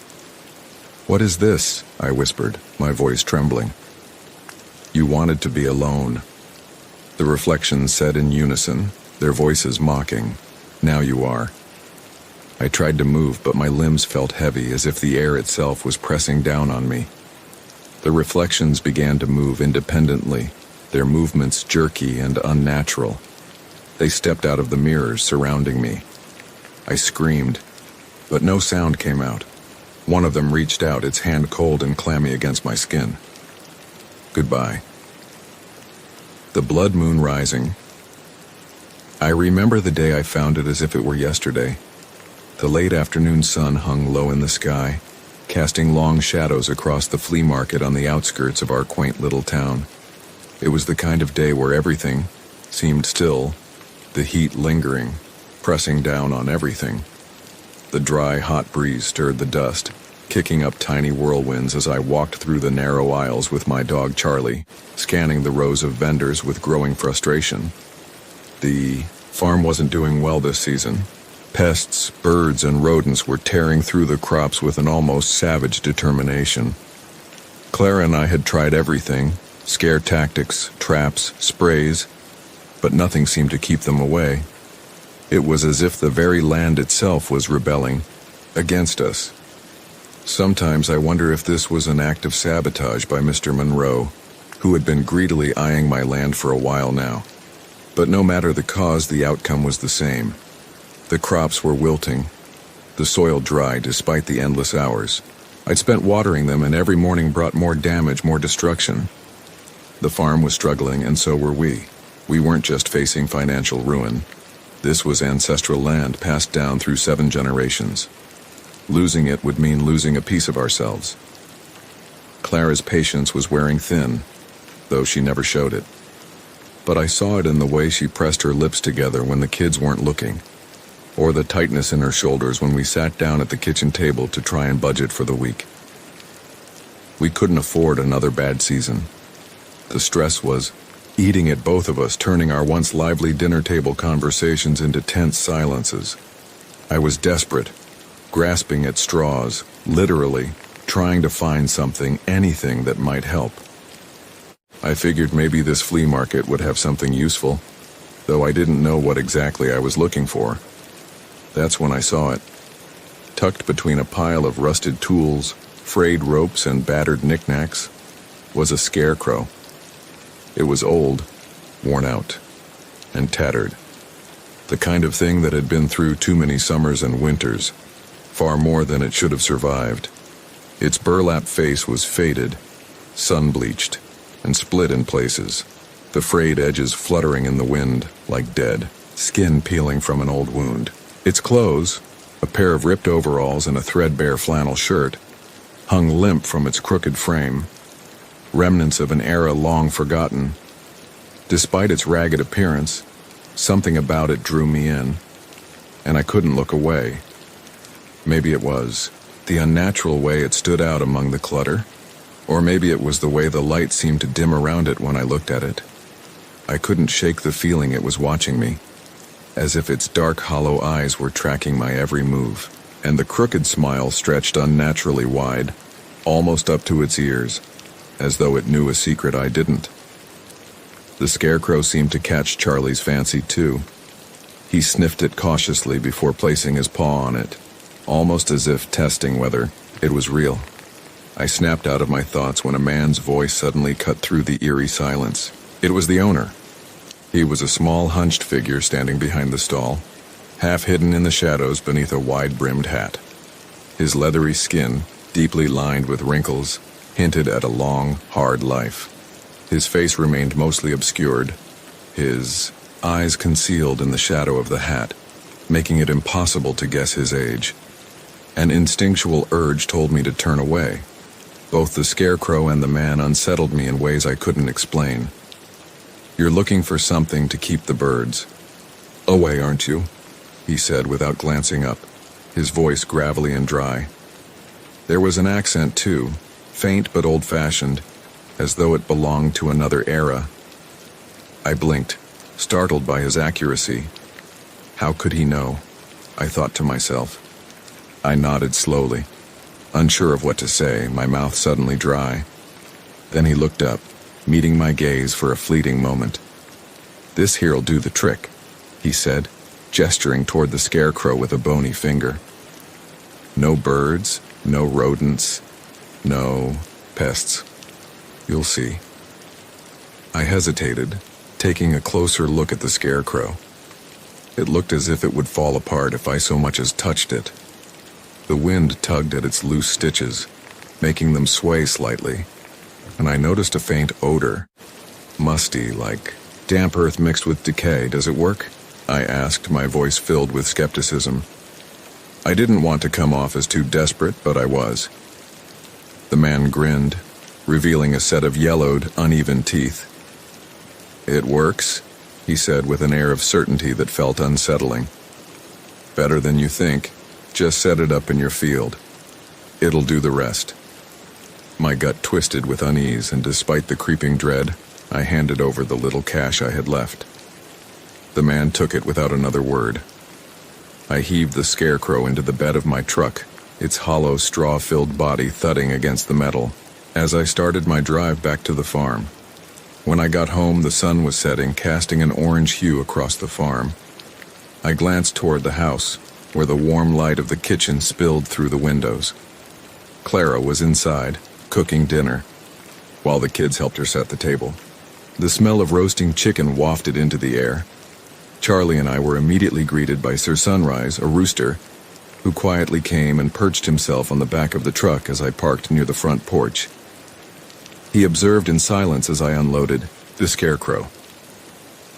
Sir Sunrise earned his name from my 8-year-old son, Luke, thanks to his remarkable habit of crowing at exactly 6 a.m. every morning. It didn't matter if it was pouring rain the middle of winter or a cloudy morning when the sun didn't show. He always knew when it was time. He'd march up and down the porch, his triumphant cock-a-doodle-doo echoing for a full minute, ensuring the entire Smith household woke to his call. Oddly enough, that was the only time he ever crowed, even though he spent the rest of the day busily wandering the farm. Even stranger was the quiet, almost unspoken friendship he shared with Charlie. The two seemed to enjoy each other's company in a way that always surprised me. I hoisted the scarecrow onto my shoulders and made my way toward the field. The crops swayed in the soft evening breeze, rows of corn and wheat stretching out before me like sentinels. I chose a spot right in the middle, far enough from the house but close enough that I could still watch it from the upstairs window. I attached the scarecrow to a wooden pole that was already planted deep in the soil. It stood crooked and eerie, its burlap face staring blankly at the sky. Sir Sunrise inaugurated the new addition in the field by performing a couple of customary laps around the pole before taking off, with Charlie eagerly chasing after him. My eyes, however, drifted toward Mr. Monroe's factory in the distance.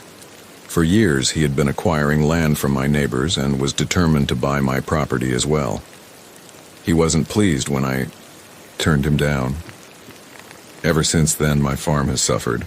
My crops have been constantly under attack, making me wonder if he was in any way involved. But without proof, all I could do was continue my work and hope things would eventually turn around. I took one last look at the scarecrow before walking back home to join my wife and kids for dinner. That night, sleep didn't come easily. I tossed and turned, my mind replaying the image of the scarecrow in the field. Motionless, seemingly unthreatening, yet somehow menacing.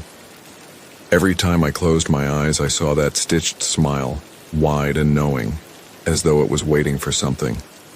Was I expecting some sort of miracle from it? Is that why I felt this knot in my stomach? Because deep down, I knew I was acting, out of desperation and not thinking rationally. The wind howled outside, rattling the shutters, but beyond that there was silence. No crows cawing, no rustling in the crops, just an unsettling, unnatural silence. Meanwhile, Clara slept soundly, beside me. I noticed the cut above her eyebrow even in the pale moonlight, a scar from her youth. Despite her challenging childhood, she had a gift for finding peace in chaos, while I remained a light sleeper, needing exhaustion to fall into a deep slumber. Rolled over, pulling the blanket tighter around me, and eventually drifted to sleep. When morning finally came, I stepped outside, half expecting to find the fields torn apart like before, but they were untouched. Not a single stalk was damaged. I looked toward the scarecrow, still standing in the same spot, and felt a wave of relief wash over me. Maybe the old peddler was right. Maybe it really was that effective.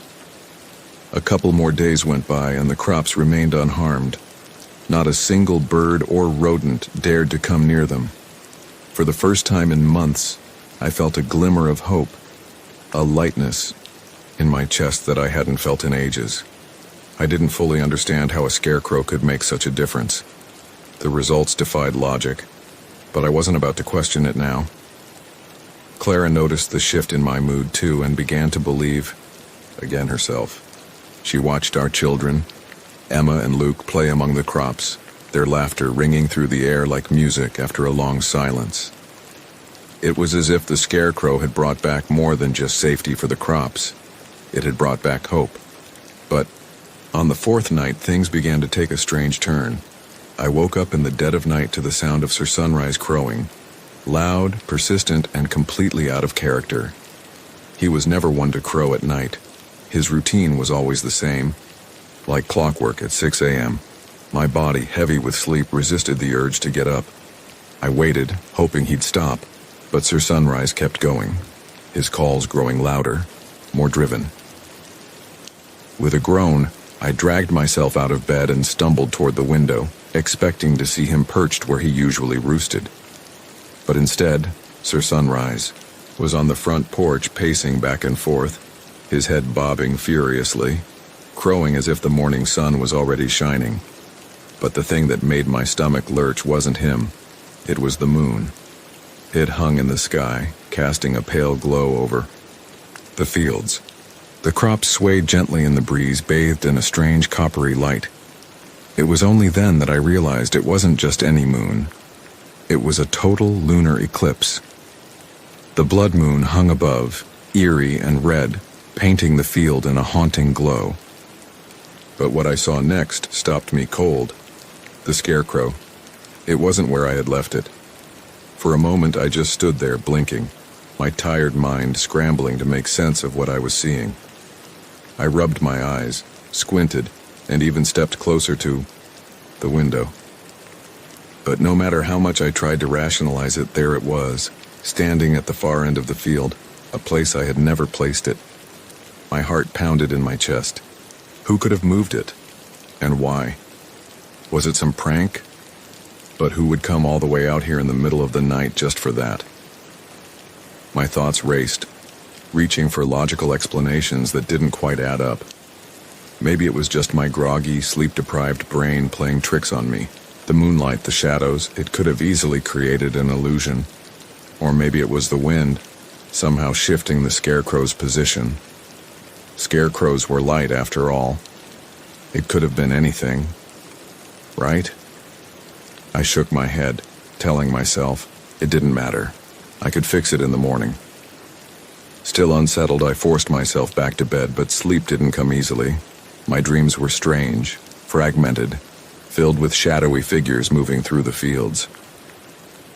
As the first light of dawn crept over the horizon, I got out of bed, hoping to shake off the strange feeling from the night before.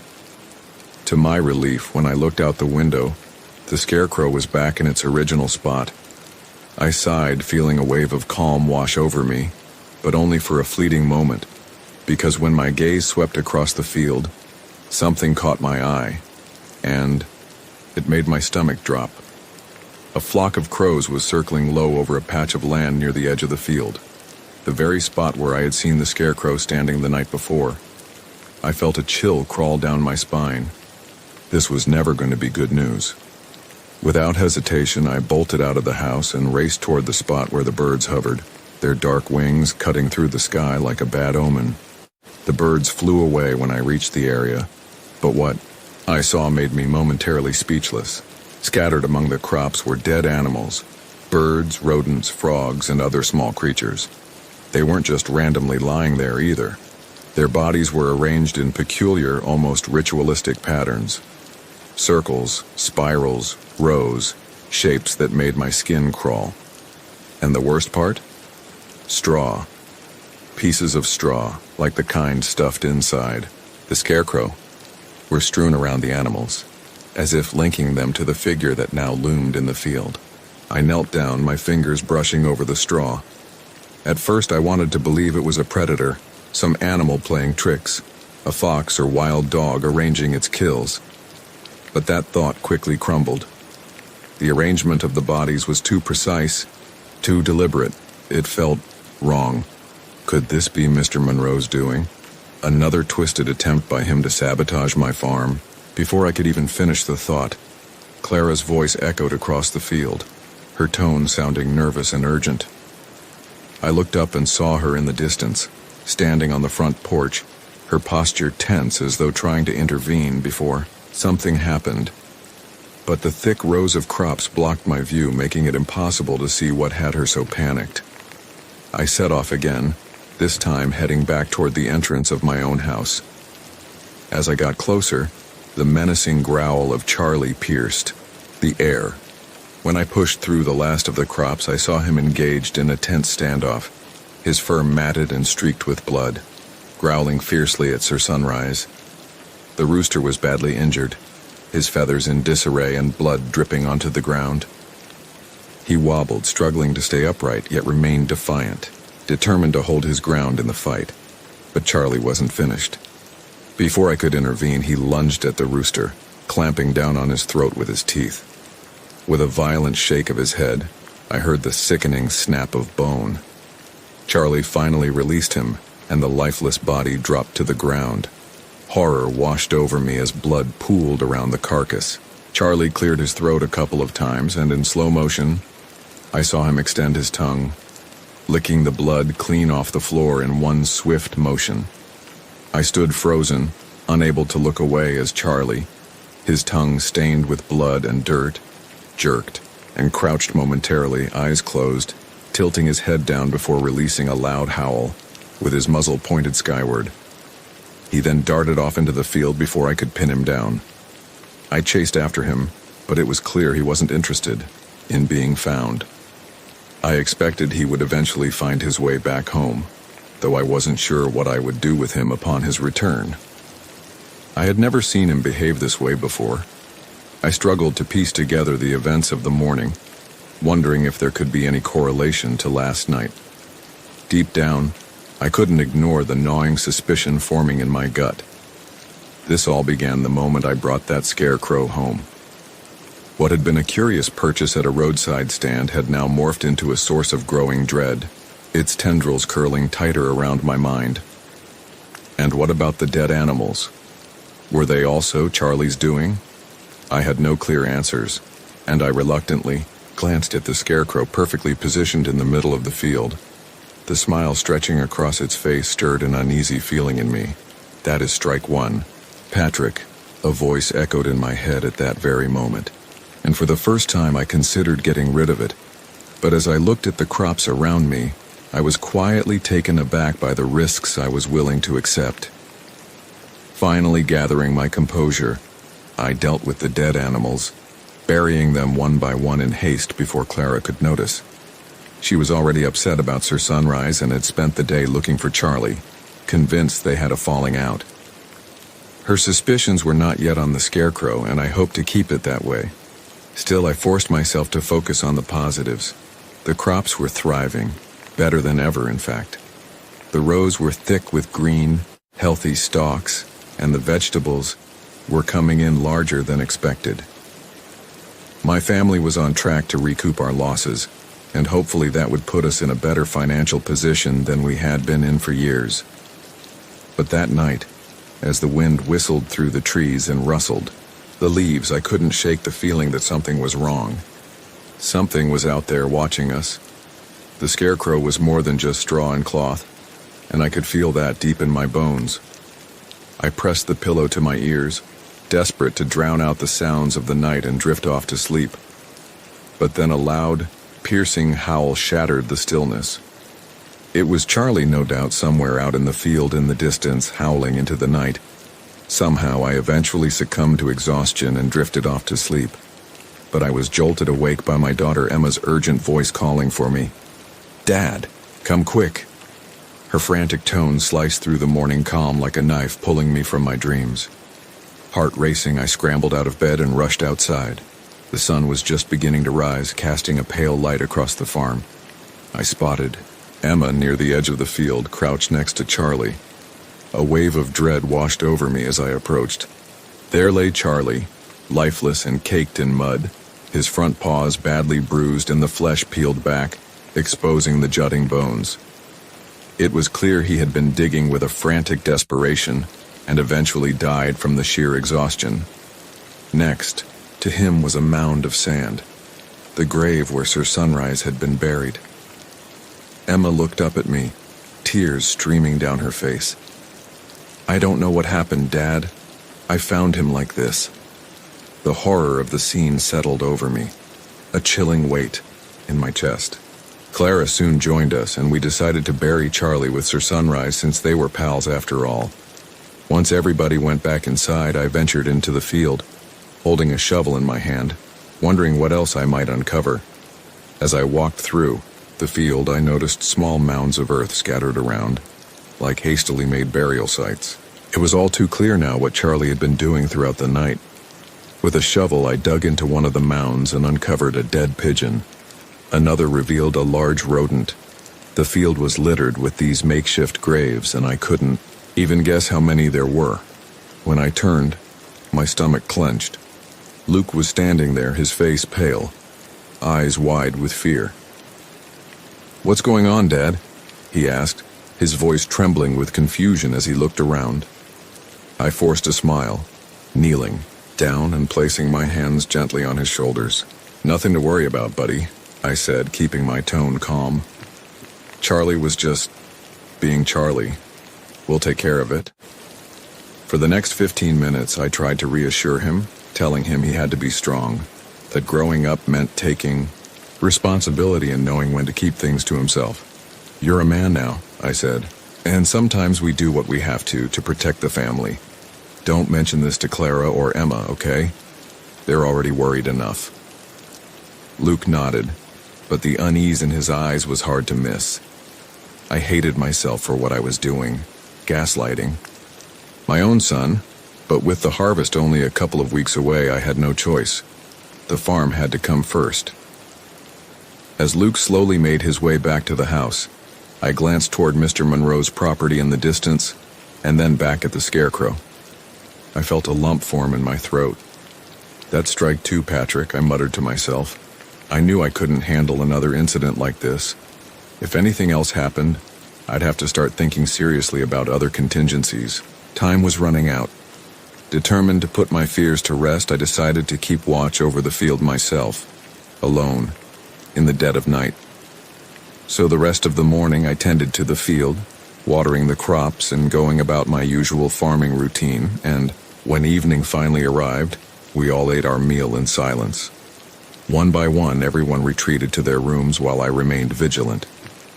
Once everyone was in bed, I grabbed my shotgun and crept up to the second floor, where I had a clear view of the entire field. I'd already set up lights at the corner so that I had sufficient visibility. I positioned myself at the window, determined to stay awake through the night. Hours ticked by slowly.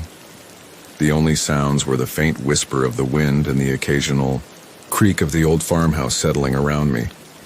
My eyes eventually grew heavy, even as my body fought the exhaustion at every level. But I must have drifted off at some point, because when I opened my eyes again, I was startled by how still everything seemed.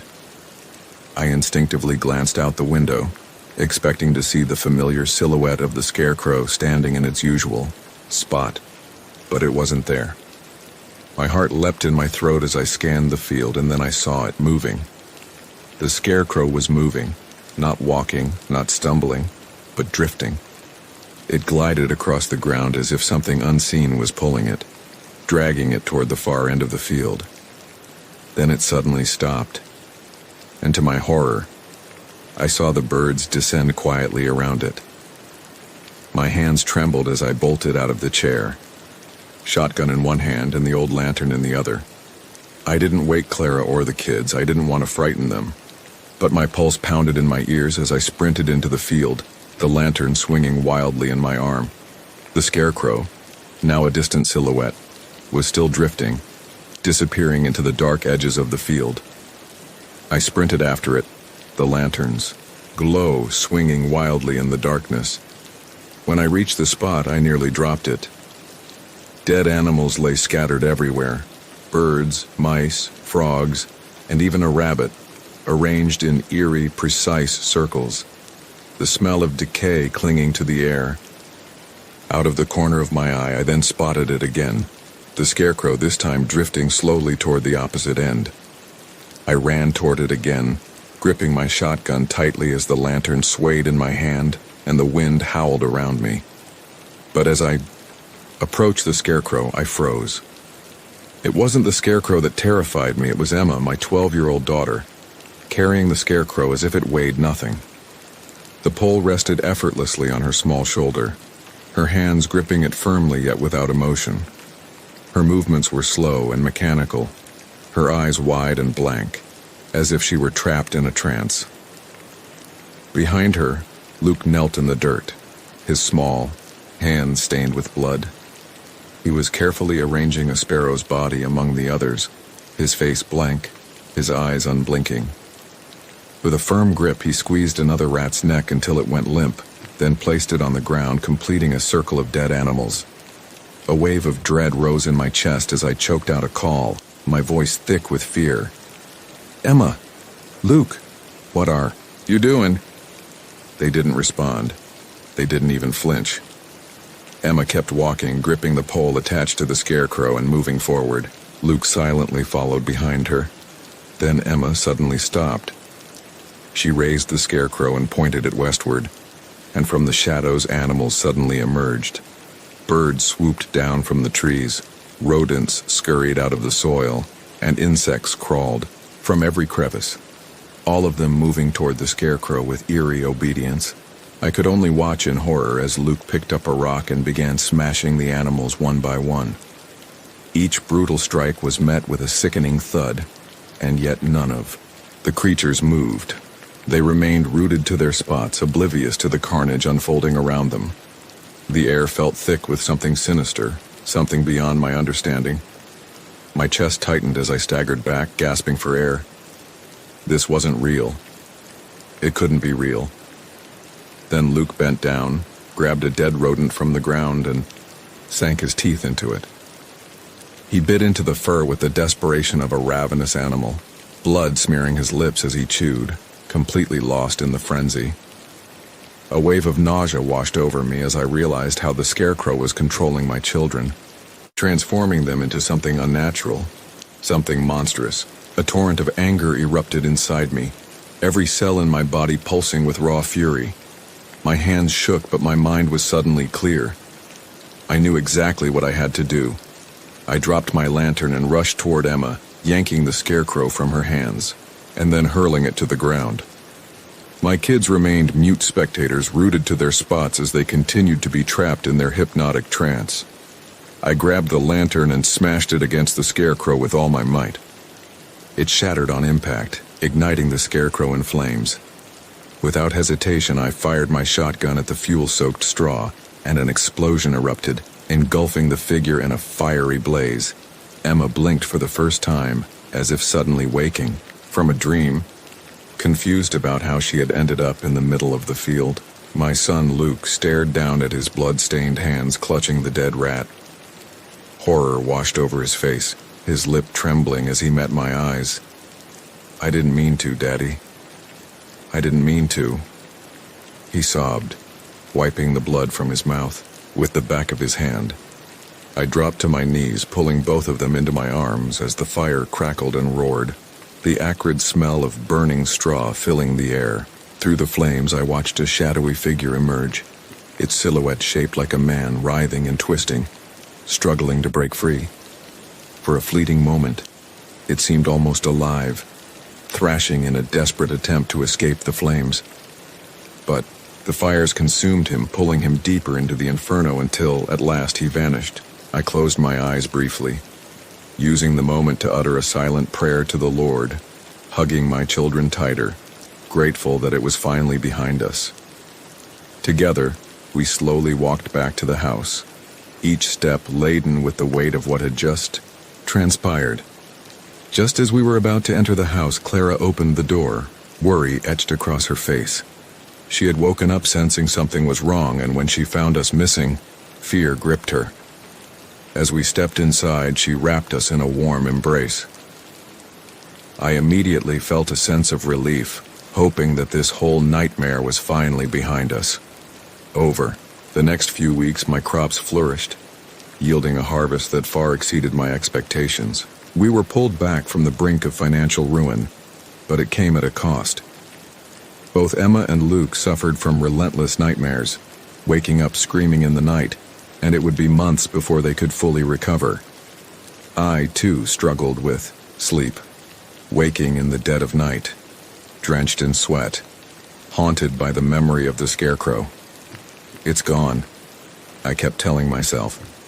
The scarecrow is gone, and every night I prayed that it would stay that way.